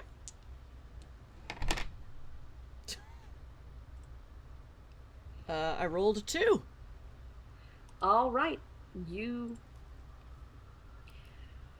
So, is contemplation on the sheet? Yes. Okay. So mark 1 contemplation. It's down beside keepsakes. Okay. Tis marked. So. Oh, there's a check. You sign the check, and you set the pen down carefully, and you stand up. The ballpoint pen has been your companion for years. Whenever you needed something to do with your hands, it was there. Whenever you were doing whatever you needed to do, whether it was sign a real check or sign a false one, whether you were signing someone else's name or much more rarely your own, your trusty ballpoint pen was there. It's written thousands of miles of text. It's been with you on every continent you've traveled to, in every person you've met. The ballpoint pen has been there, but... And spoken a whole bunch of languages written in a whole bunch of languages that I claim to speak. Indeed. And in alphabets you claim to know. But it's time to move past that. You have chosen to move on. Cerebos is not like the other places you have claimed to have traveled, or that you have traveled, if you've traveled anywhere. Cerebos is something new. You are looking to move beyond what you were, and Cerebos is your route to do that. So you set the pen down, you one last glance, like leaving an old friend, and you walk away, leaving the pen on the table for the next person who needs it, to write a check, to write their name, to give a phone number, to do something honest with it. You won't know. You'll never see it again. And you move out of the train car. And that is the end of the round. So Fadier just bought 7 momentum. Fadier, please explain which player or players those are for, because that's why it says #player. I don't think you have to hashtag it since, our chat is small and slow, so I'll just keep track of it and write it down with a non-ballpoint pen. Or with another ballpoint pen, because I gave that one away. Yeah, so just tell us who those momentum are for.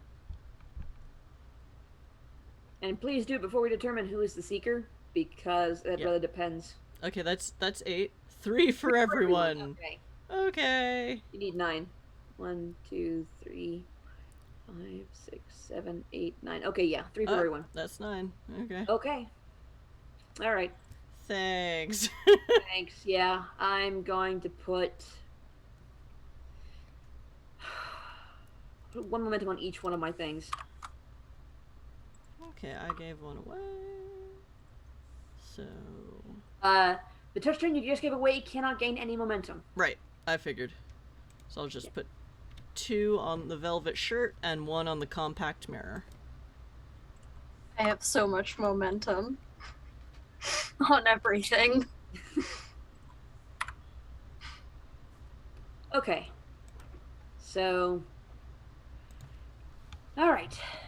We actually did manage to reach 3 flashbacks on one person, because I have managed to fill out all my stuff with a second trait.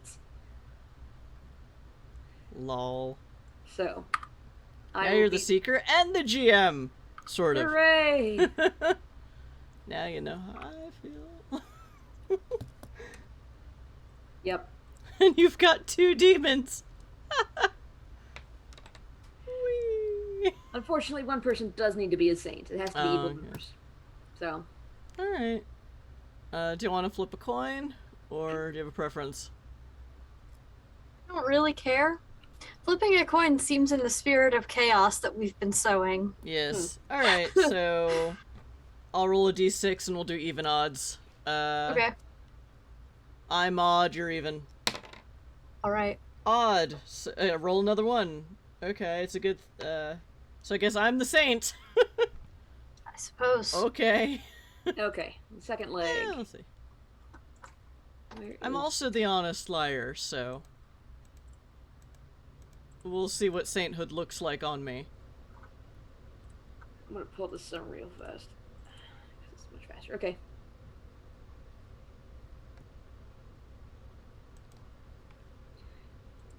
All right. So we start with one of you two, and you can decide among yourselves which one, and you will share a revelation. That revelation will come in the form of because we're short on time. If we can just do 2 stops because they're each 1 round. Okay. So, so the second leg, Saints. Okay. During the second leg of the journey, one of the travelers becomes the seeker. This apotheosis marks the seeker as the story's central character, but don't let that hierarchy hold you back from learning more about the other travelers. Even though they become saints and demons, they're still traveling for their own purpose. Saints and demons are foils for the protagonist, but they're also drivers of new discoveries. Although the seeker's reality exerts powerful pressure on the story, their ticket to the future is still blank. Remembering your secret goal is a different kettle of soup than knowing what to do about it. Reality is less flexible in the second leg than in the first leg. Consider the seeker's secret goal, past actions, and personal aesthetic when describing stops and events. Look for chances to reference characters or situations from the seeker's past and test their convictions in new and exciting ways. Travelers who enjoy tales of grief and woe are encouraged to use the second leg to twist the knife, throw the seeker into doubt as their newly discovered truths erode beneath them. Cozier travels can use the second leg as an opportunity to develop interpersonal bonds. Now everybody knows a little something about who they are, they can start developing closer relations. So the seeker looks at their secret goal. You know what you were intending to do when you set out, so you know why. Do you still feel that way so swell? You've tested your will and some adversity. The path ahead may be physically perilous, but ideologically sound. If Cerebos isn't offering good services or social climate that you need, you might have to start tempering your expectations. On the other hand, if you're starting to rethink your original goal, breaking away may take a powerful act of will or friendship. Saints and demons. You will not find fulfillment in Cerebos. Maybe you're not ready to stop running. Maybe the myth you set out to find was just that. Regardless, reaching your original goal just isn't in the cards for now. Doubt gnaws at you. It's even conceivable that you're a metaphysical being intended to influence a decision of cosmic significance. At this point, your purpose, knowingly or not, is to guide the seeker on their journey. If your system tips the scales, there may even be something in it for you. Travelers are free to determine whether a saint or demon, revelations. Okay. So, as a seeker, I get to know my secret goal, which has really been eating at me this entire time, honestly. Oh, okay. It'll be interesting. Let me, hold on, let me zoom. Let me unmirror myself again for this for a sec. Alright. Seeks the ultimate piratical stage role at the Crystal Theater. Because the Crystal City must have a Crystal Theater. Okay, Oh, wait. I see it. Okay. Because right under that, I wrote, Secret Keepers, and they shouldn't see theirs. Unless do we all share ours, or? Yeah, might as well, because Okay. at this point, the saints and demons aren't going to find theirs in Cerebos, but you should know. So, for you, the honest liar, you were looking for Finding an honest truth. Okay. Yep. And Secret Keeper, you were looking for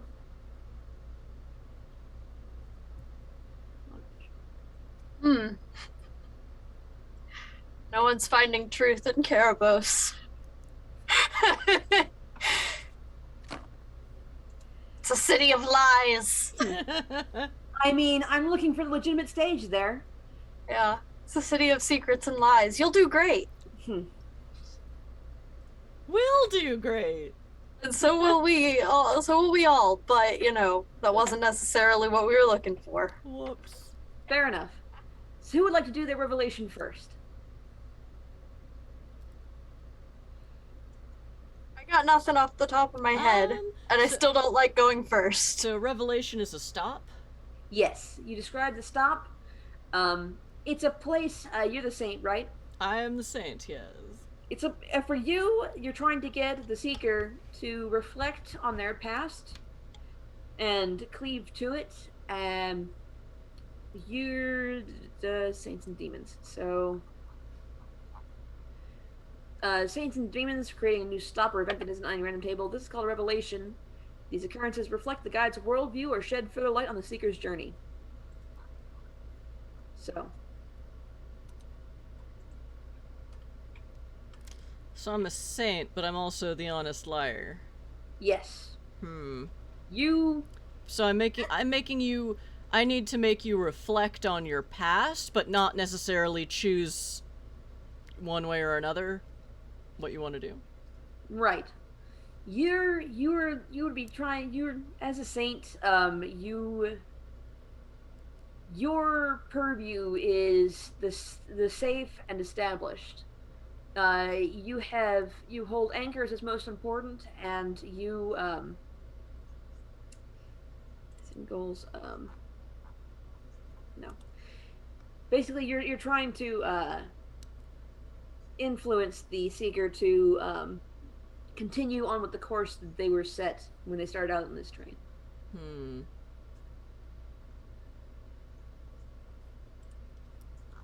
My brain is like, no, but chaos, and I'm like, no, but I have actual thing to do now.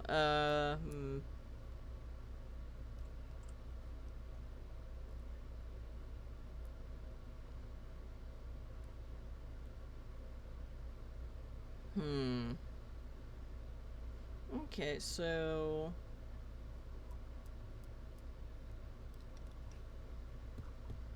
I'm thinking too. Oh, doing this live is excruciating. Okay. How are you doing, chat? Talk amongst yourselves. If you prefer, we can just pick one stop off the table and use that instead. Yeah, I think I'd do better with something to play off of. Okay. So we'll go to libraries and the like. I'm assuming you want to go to libraries and the like. Your choices for stops are libraries and the like, the rolling waves, once sacred spaces, lost aviaries, coins for kitsch, and clearly cursed trees. So pick one of those tables. I do like libraries. Okay. So despite it all. Your choices are the Library of Sighs, the Cobbler's Mausoleum, the Alabaster Athenaeum, the Antelope Archive, the Bone Chapel, and in the Caviary. We've done the Bone Chapel. Yes. So, what was the Antelope one? Antelope Archive? The Antelope Archive. Let's go with that one.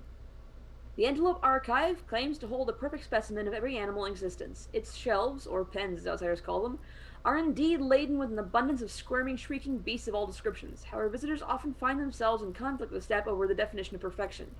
To many, a fossilized swamp gaboon is a poor placement for the creature itself.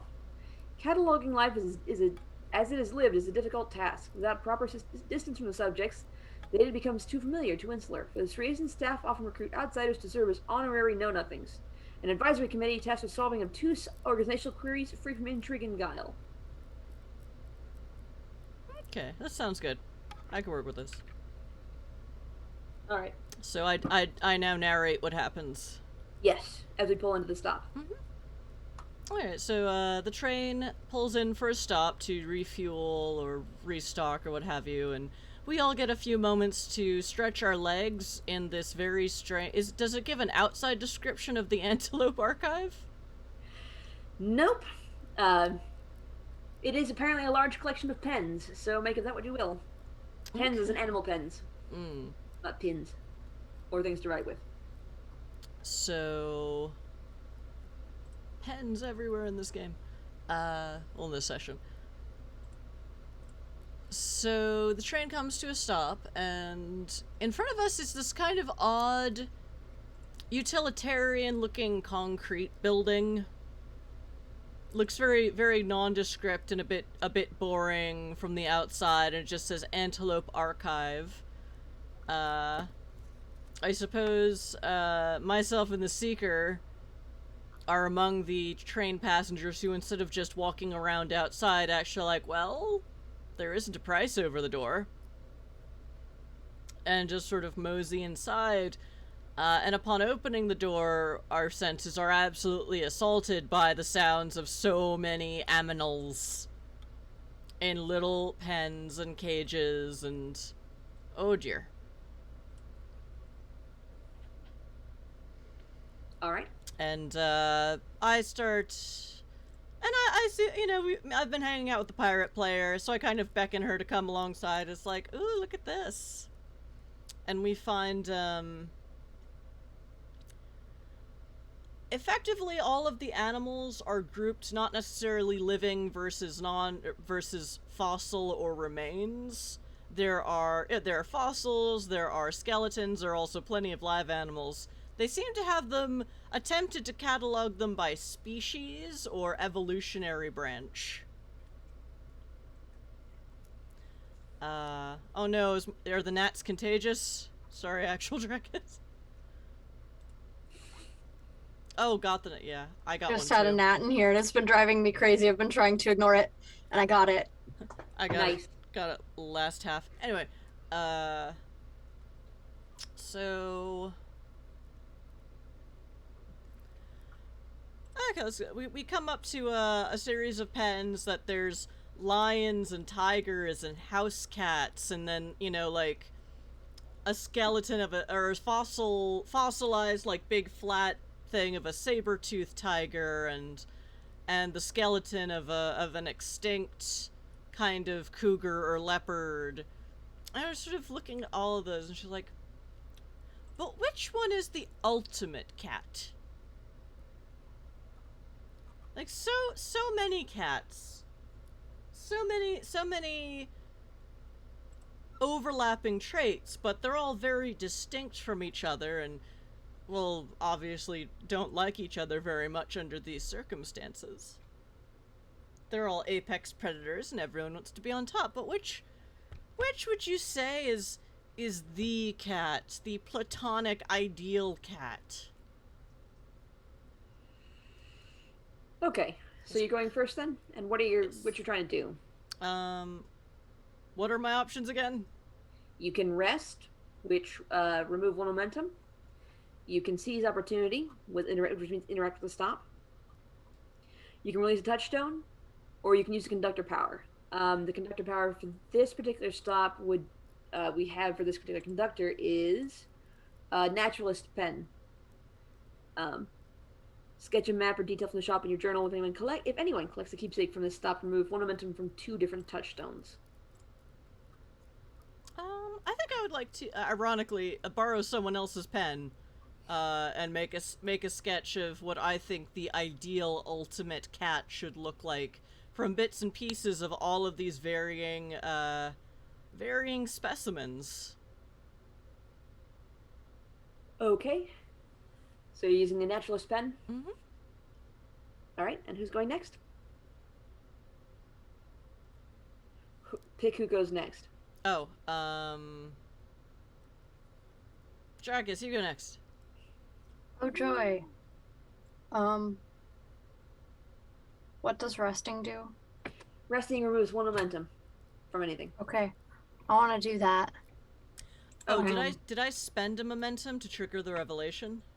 If you wanted to, your choices for doing it's 0 to make it, but if you wanted to add a modifier, you can add onto the past. You can add or increase or decrease the danger. You can add a keepsake, or you can make it demon bane, which means demons don't roll critical successes in this.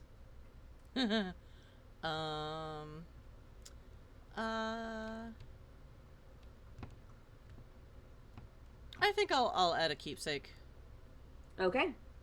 Which should be drawings of the platonic drawings of proposed platonic ideals of each evolutionary branch.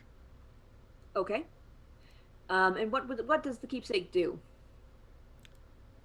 Or actually, no. The keepsake would be the sketch she's making, which is the sketch of the ideal cat. Right. What does it do? Um, it can either provide a one-time reroll of any die when making a trait check or releasing a touchdown, or it allows one-time reroll on the Atlas, which doesn't really apply here. The same goes for the Almanac one. It can provide a trait. It can provide one rank in trait. It can reduce the momentum by 1. It can re-narrate a single trait check once. They can't change the outcome, like they can't change it from a great success to a success, or success to a great success, or whatever, or failure to a success. They can only re-narrate it. The keepsake is bracing. It prevents the next point of damage. It can prevent gaining momentum the next time you roll doubles after using a trait on a check. I like the avoid gaining momentum. That last one. Okay. Okay. Sketch of the ideal cat. All right. And I will try. Ironically, for the Saint Revelation, I'm going to try and release a touchstone. It's been. Wait, did Secret Keeper get to go next? They chose to rest. Oh, they chose to rest. One momentum. One day I'll learn to listen. Oh dear. It's been years. I bought the pirate hat with my own money back when I was first starting out. I mean, it was the only way to get the role. Pirate hat required. But, Must have own hat. Must have own hat. But I got the hat, and that role really launched me into my career. But I don't know that I want to be a pirate anymore. I've played them so often, for so long, been typecast as them. Army Hardy had people, greet me in the streets. Oh, the pirate queen. Oh, the great dread pirate. But I could have been so much more. And I may be again in the future, so I'm going to try and roll to release that touchstone.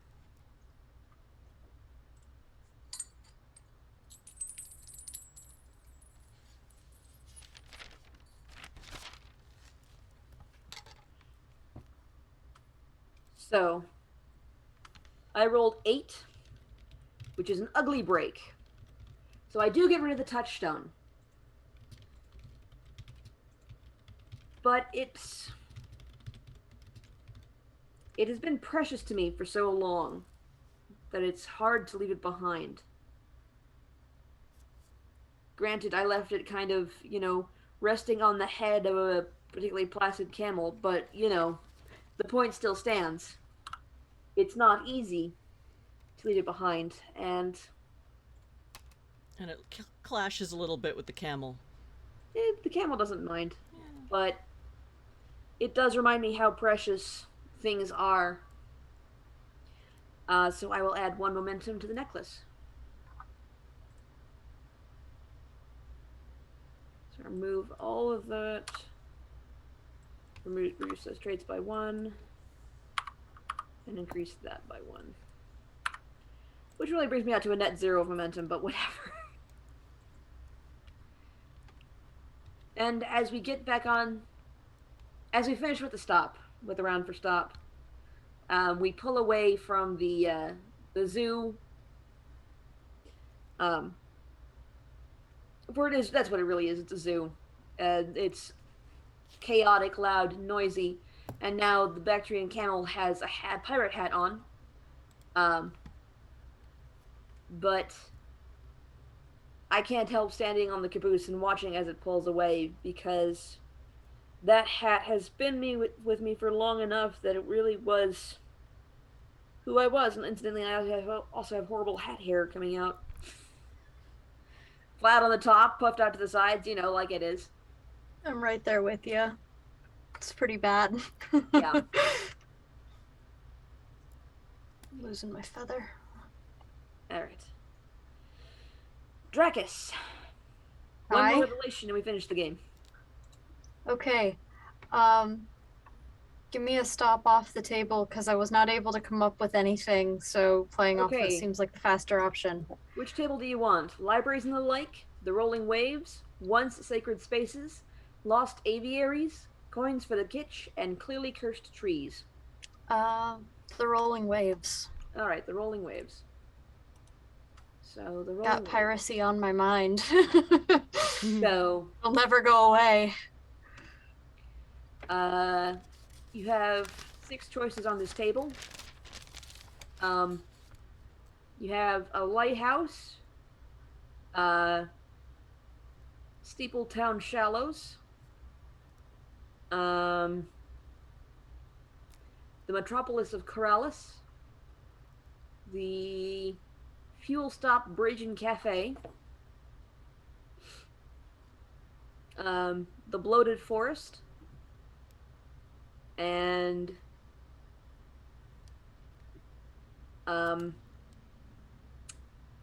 the giant shellfish farm. Let's do the like stop and cafe place. All right. Because By coffee. the time Yeah. you're a quarter of the way down the bridge, so basically the train is not going over a bridge. There was a bridge up ahead, and now the desert is given way. By the time you're a quarter way down the bridge, you see nothing but gentle rolling waves in all directions. After what feels like displaced hours of endless blue, the conductor seems a little nervous. Aren't you halfway yet? But there it is on the horizon. Fuel Stop Bridge and Cafe. They carry everything from coal to sunshine for solar sails to dark matter. You can hook your train directly into a steam geyser if that's what you need. The train comes to a halt. Colorful signs and flashing lights advertise book swaps and miniature hot springs. Icy drinks and warming soups. A man in an apron grills little fish on a skewer over some coals as if to show the efficacy of his product. Refreshed and refueled, onwards towards Cerebos. So.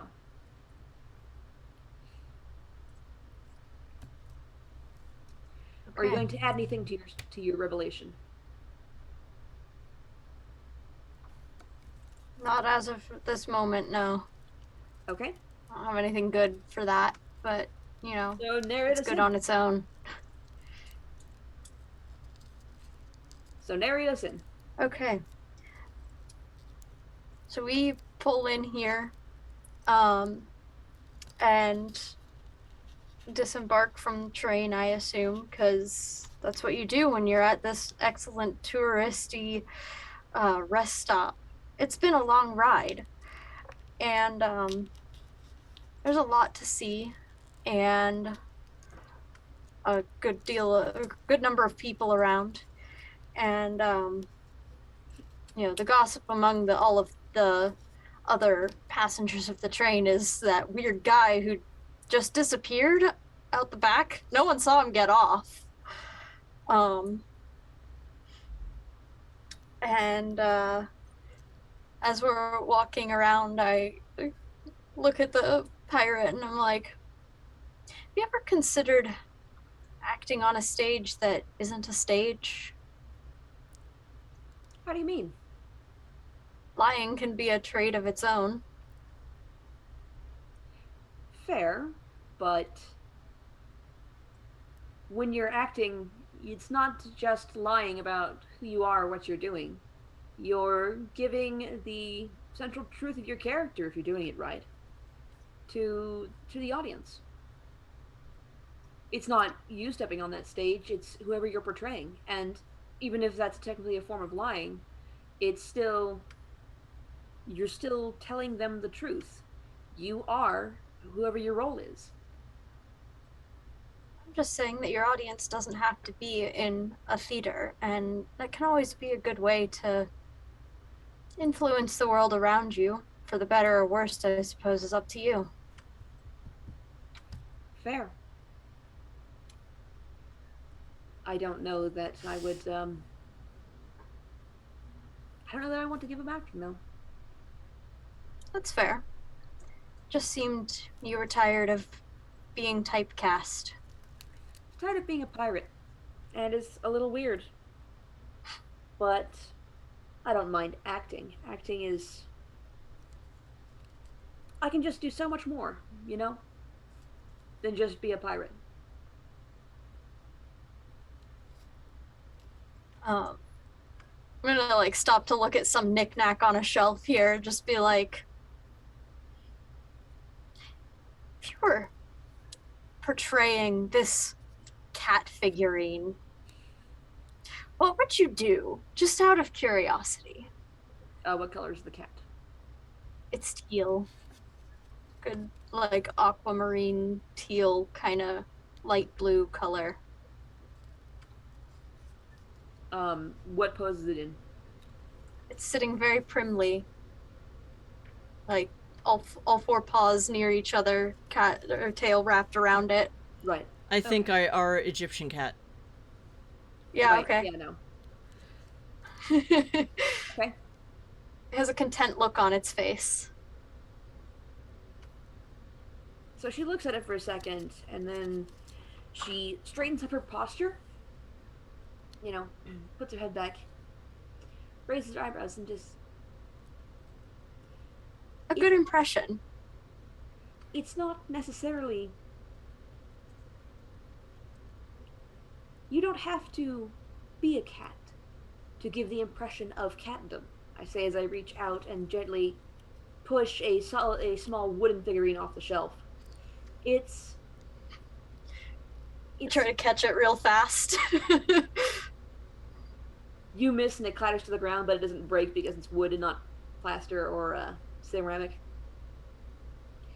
I pick it up and put it back on the shelf. I see. That was very cat.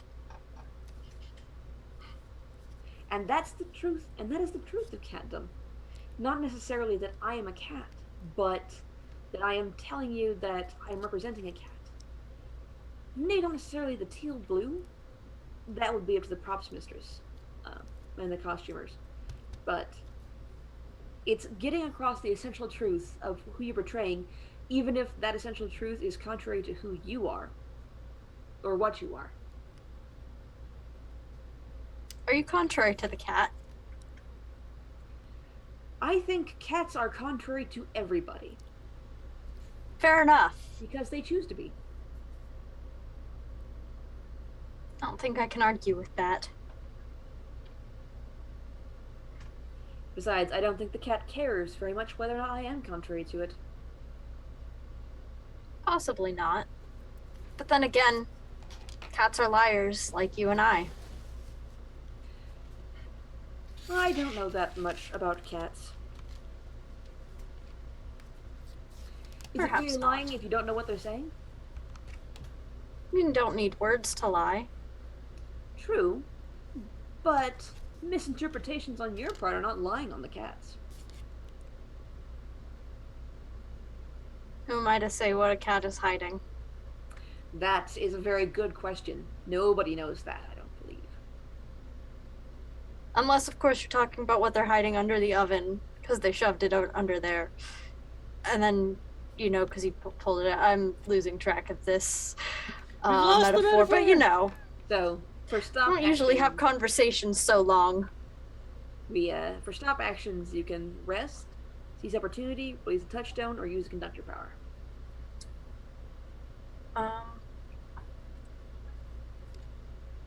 Probably just gonna rest again. I've got so much momentum, there's no way I can try to release anything.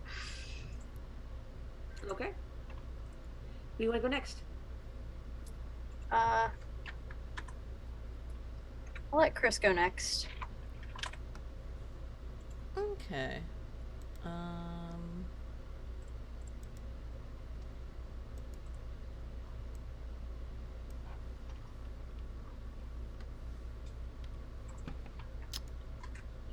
I think I will. So resting means I can release some momentum. Yes, resting means you get rid of one momentum on any touchdown. Okay. Then I'm gonna take off the one momentum on the compact mirror. Okay. I'm gonna try and release the necklace. Amid the After all- knickknacks in the gift shops. Yeah, I go to one of the gift shops and I'm looking around and I see a little fuzzy pillow. It's very soft and very fuzzy. Um, I don't have any money with me, but the shopkeeper offers me to trade it for my necklace. And I consider it, and I roll my dice to see what the hell I do.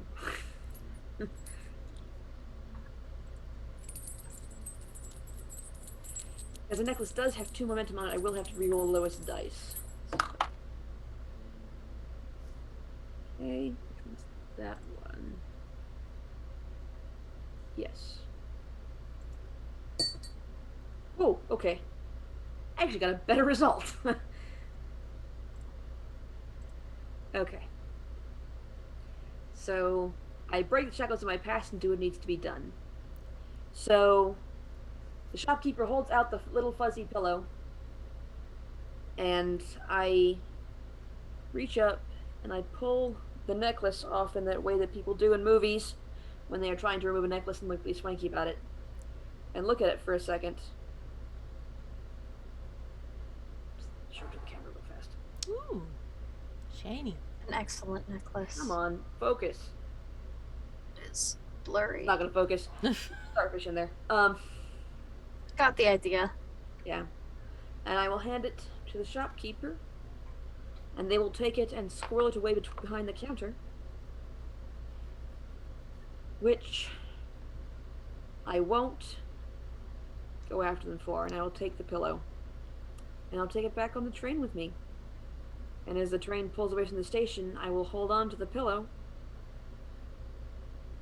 because it's nice and soft. And honestly, it's been a long-ass day on the road to Cerebos. And while there are sleeper cabins here, my ticket doesn't entitle me to one, so I have a pillow to sleep on the way to Cerebos.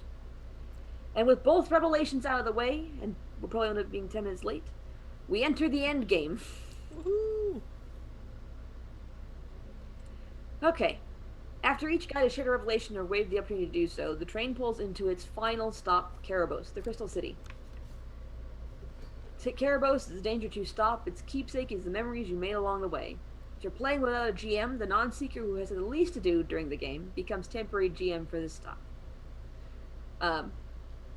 If you do have a GM, they've probably been plotting about the truth about Cerebos for the past several hours. Either way, saints and demons can look at their secret goals. They will not find what they seek here. It's the end of the line. The seeker should have a strong sense whether Cerebos is their destination. Will they be able to fulfill their goal? Was it all a sham? Regardless, as soon as the final round of stop actions is complete, the seeker must make a momentous choice. Will they accomplish their goal in Cerebos and attain their heart's desire? So we're supposed to have one more round of stop actions, but we're out of time, so we're just going to skip straight to the end game. Okay. So, who wants to describe Cerebos, what Cerebos looks like? I'll go. Okay. Cerebos is indeed the Crystal City. But not the refined cut crystal that many people on the train were expecting. Instead, its buildings are kind of almost naturally hewn stone coated in kind of natural formations of crystals. And instead of columns, it is stalactites meeting stalagmites.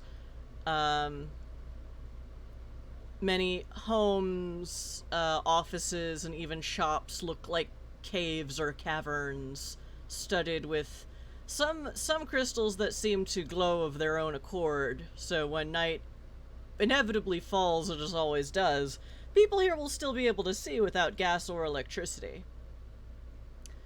It looks almost like the caves weren't built or sculpted, but perhaps worn away by an age spent underwater. So there's also a lot of natural erosion that led, oddly enough, to evenly hewn steps and not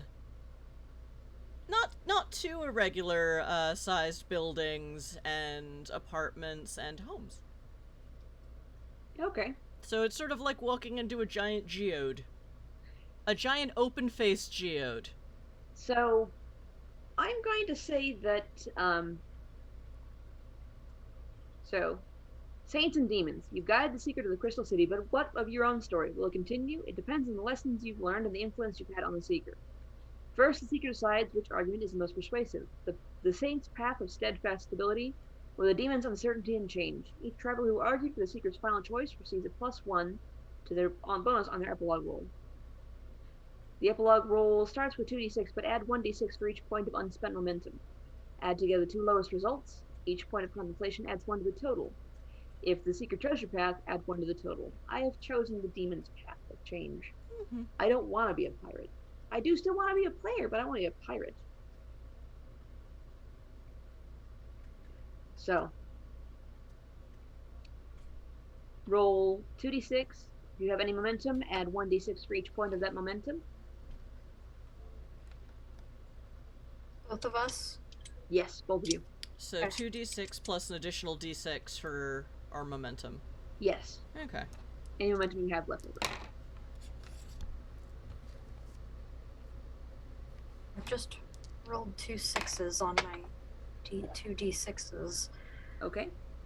And I have 6 Oops. momentum in total. Do I need to throw 66? No, you've rolled enough. Okay, I was gonna say, I have d6s within Okay. reach. Is it? Technically, yes. Actually, you do need to roll all 66. Okay. You're supposed to add up the lowest results to get your final score. Okay, lowest results. I rolled 4 and 6 twice. Okay, so my final score is an 8. +1 for your point of contemplation. Okay, so 9? Yes. Okay. How many of these do I add up? Take the two lowest and add those. Okay. Then I've got a 3. Plus Because I had to throw a bunch of dice and I had to add the 2 lowest. +1 for me picking your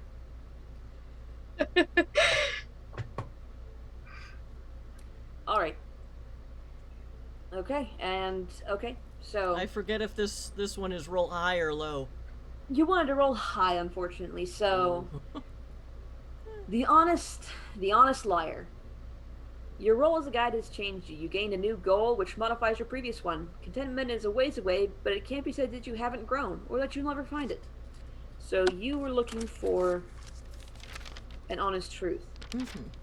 When you roll into the city, it's like no city you've ever seen before or even heard of. You always knew that Cerebos was an odd one, but you never imagined this. With the caverns all around you and the crystal growing on each stone and each thing, the shadows aren't there that you would expect to find. The truths that are in the city are not your truth, nor are they the lies that you've spent in every day. But even if they're not your truths or the truth you're looking for, perhaps you don't need truth. Perhaps what you need is a purpose or a reason for your lying as opposed to simply doing it for the hell of it.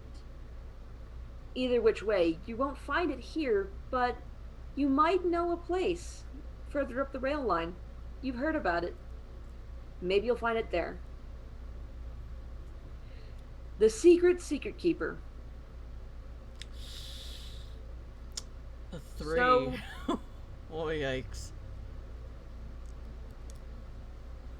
As the train slowly pulls into the city, pulls up towards the city, it's strange. You would swear that this is as far as you can go. You've imparted your wisdom to another. Hopefully they fare better than you. So the city isn't what you're looking for, and you know that before the train ever starts to slow down. But as it comes closer and closer to the city,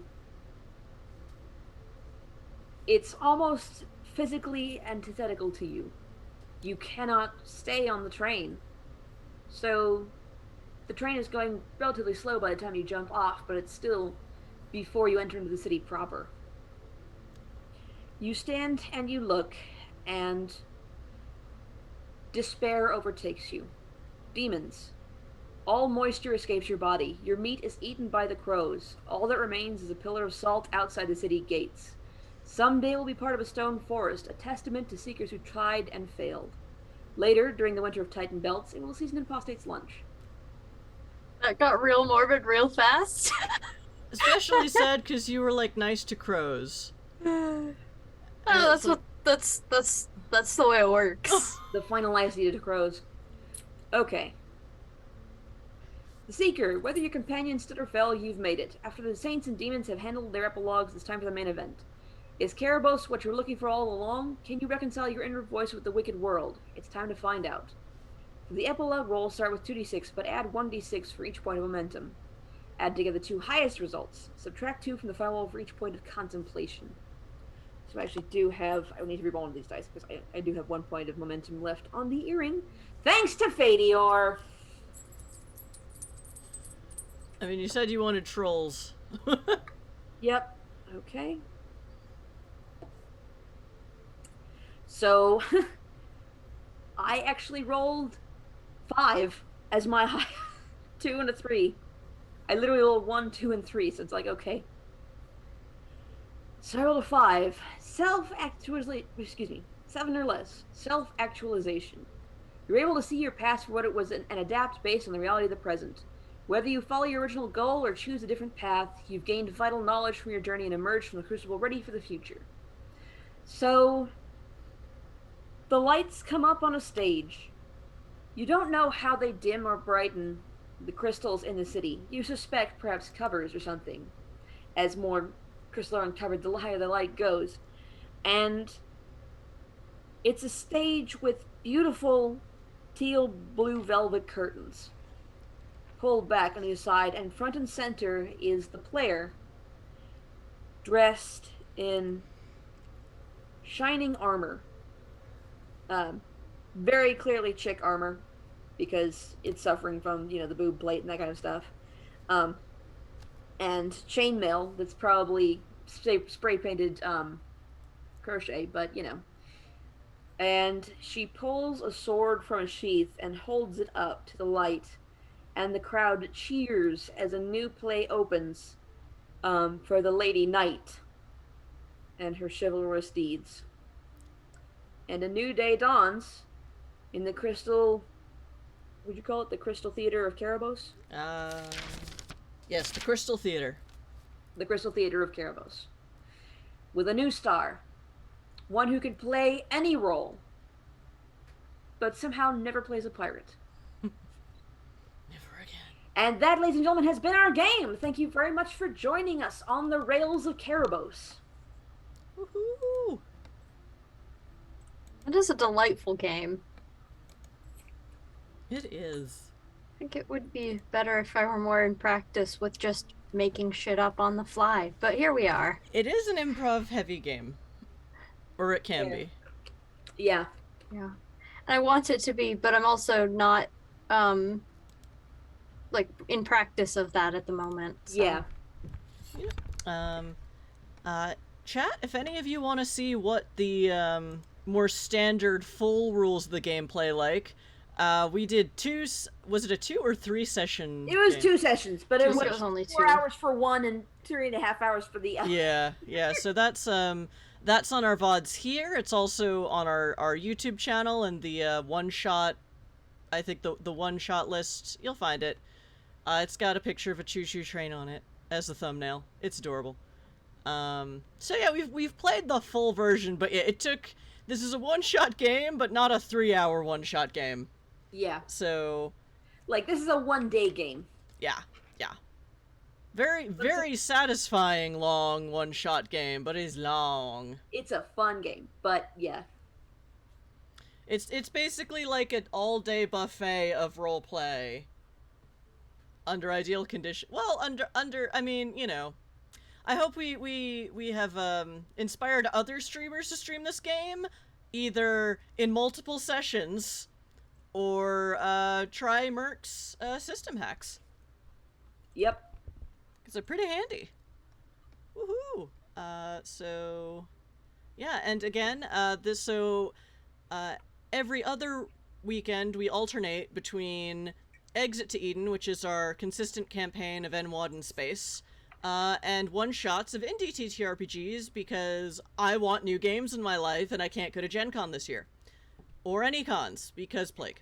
So, if you are, again, a TTRPG or tabletop indie designer, writer, publisher, or just stand for one in particular that you wish someone would run on a stream, get in contact with us because, you know, as long as there's nothing truly awful or problematic about the company or the game system, you know, we're willing to give it a try. But you have to provide for us what?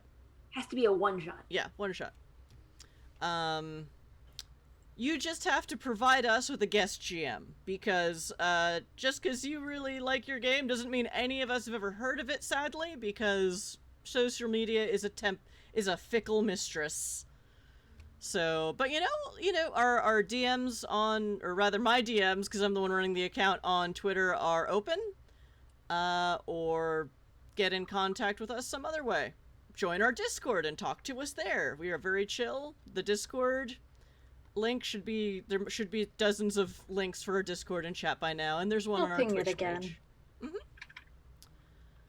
So yeah, we want to do more indie games, so if you can provide us with a stream-worthy stream-capable GM, you know, we'll give it a shot. We'll give it a one-shot. That's what we're doing. Also, try to make sure it's a one-shot that fits in a 3-hour session. We sometimes can't go over. Yeah. I mean, if you know it's more like a 2-session one-shot, maybe we can work something out. But, you know, let us know that in advance. I say as one of the worst GMs I know at timing their own game modules. Oof. Hey, we managed to shove this thing into 3 hours. Yeah, we did pretty well. That was pretty good. So I'm at Ms. Chrysula on various social medias, and also running the at Magicfish Radio Twitter account. And I basically do this all the time. Yay. A little worried about what happens to this channel when I go back to work and back to the subway, and it's another good reason to alternate between someone else running game and me running game each month, or each week. Whew. But yeah, that's me. This is the channel. Get in contact with us with your indie game. And y'all other folks do outros while I look for someone to raid. Okay. I'm Merc. I was the DM light for this game. I would have been the DM proper if we had another person, but, you know, this game can be run without one, you know? You just gotta get everybody asking questions of each other. Mm-hmm. I don't do much outside, you know, that's promotable. But I like watching Zombie Orpheus Entertainment on Monday evenings for the Reliables at 6 p.m. Pacific on the Zombie Orpheus Twitch channel. It's a Savage Worlds game with Christian Doyle from The Gamers, and run by James Durham, who's a very good GM. So I highly recommend it. It's full of professional actors and comedians. So it's a riot. Brackus, you're up. I'm Dracus. I am actual Dracus here and on Discord and on Instagram. And that's about all I do. But, you know, if you reach out on any of those platforms, I'll probably answer. So Okay. should be back next week. And next week for Exit to Eden, we might have a new player. We shall see. Exciting. So, we shall see. Okay. Cause like it's a lot of lore to read for that game, and oof, a lot of it is my fault. Okay. But this is also the Mix NWAD Lite, because we're only having the 4 greater templates, and not everything. That, oh, a lot of games have gone down that road, and it is, oh, that's a lot. Okay, so we are going to raid Pixel Circus, who are doing Damsels and Dice, which is a Disney princess themed and plotted 5e game that is just really fun to watch. And Okay. And yeah, so chat, thanks for hanging out with us tonight. If you're watching VOD Squad, thank you for your eyeballs of the future. We have VODs here and on YouTube. And yeah, so until next week, take care of yourselves, take care of each other, and I hope we've adequately distracted you for 3 hours. Yay! And inspired you to try new weird indie games. They're really fun. Okay? Bye!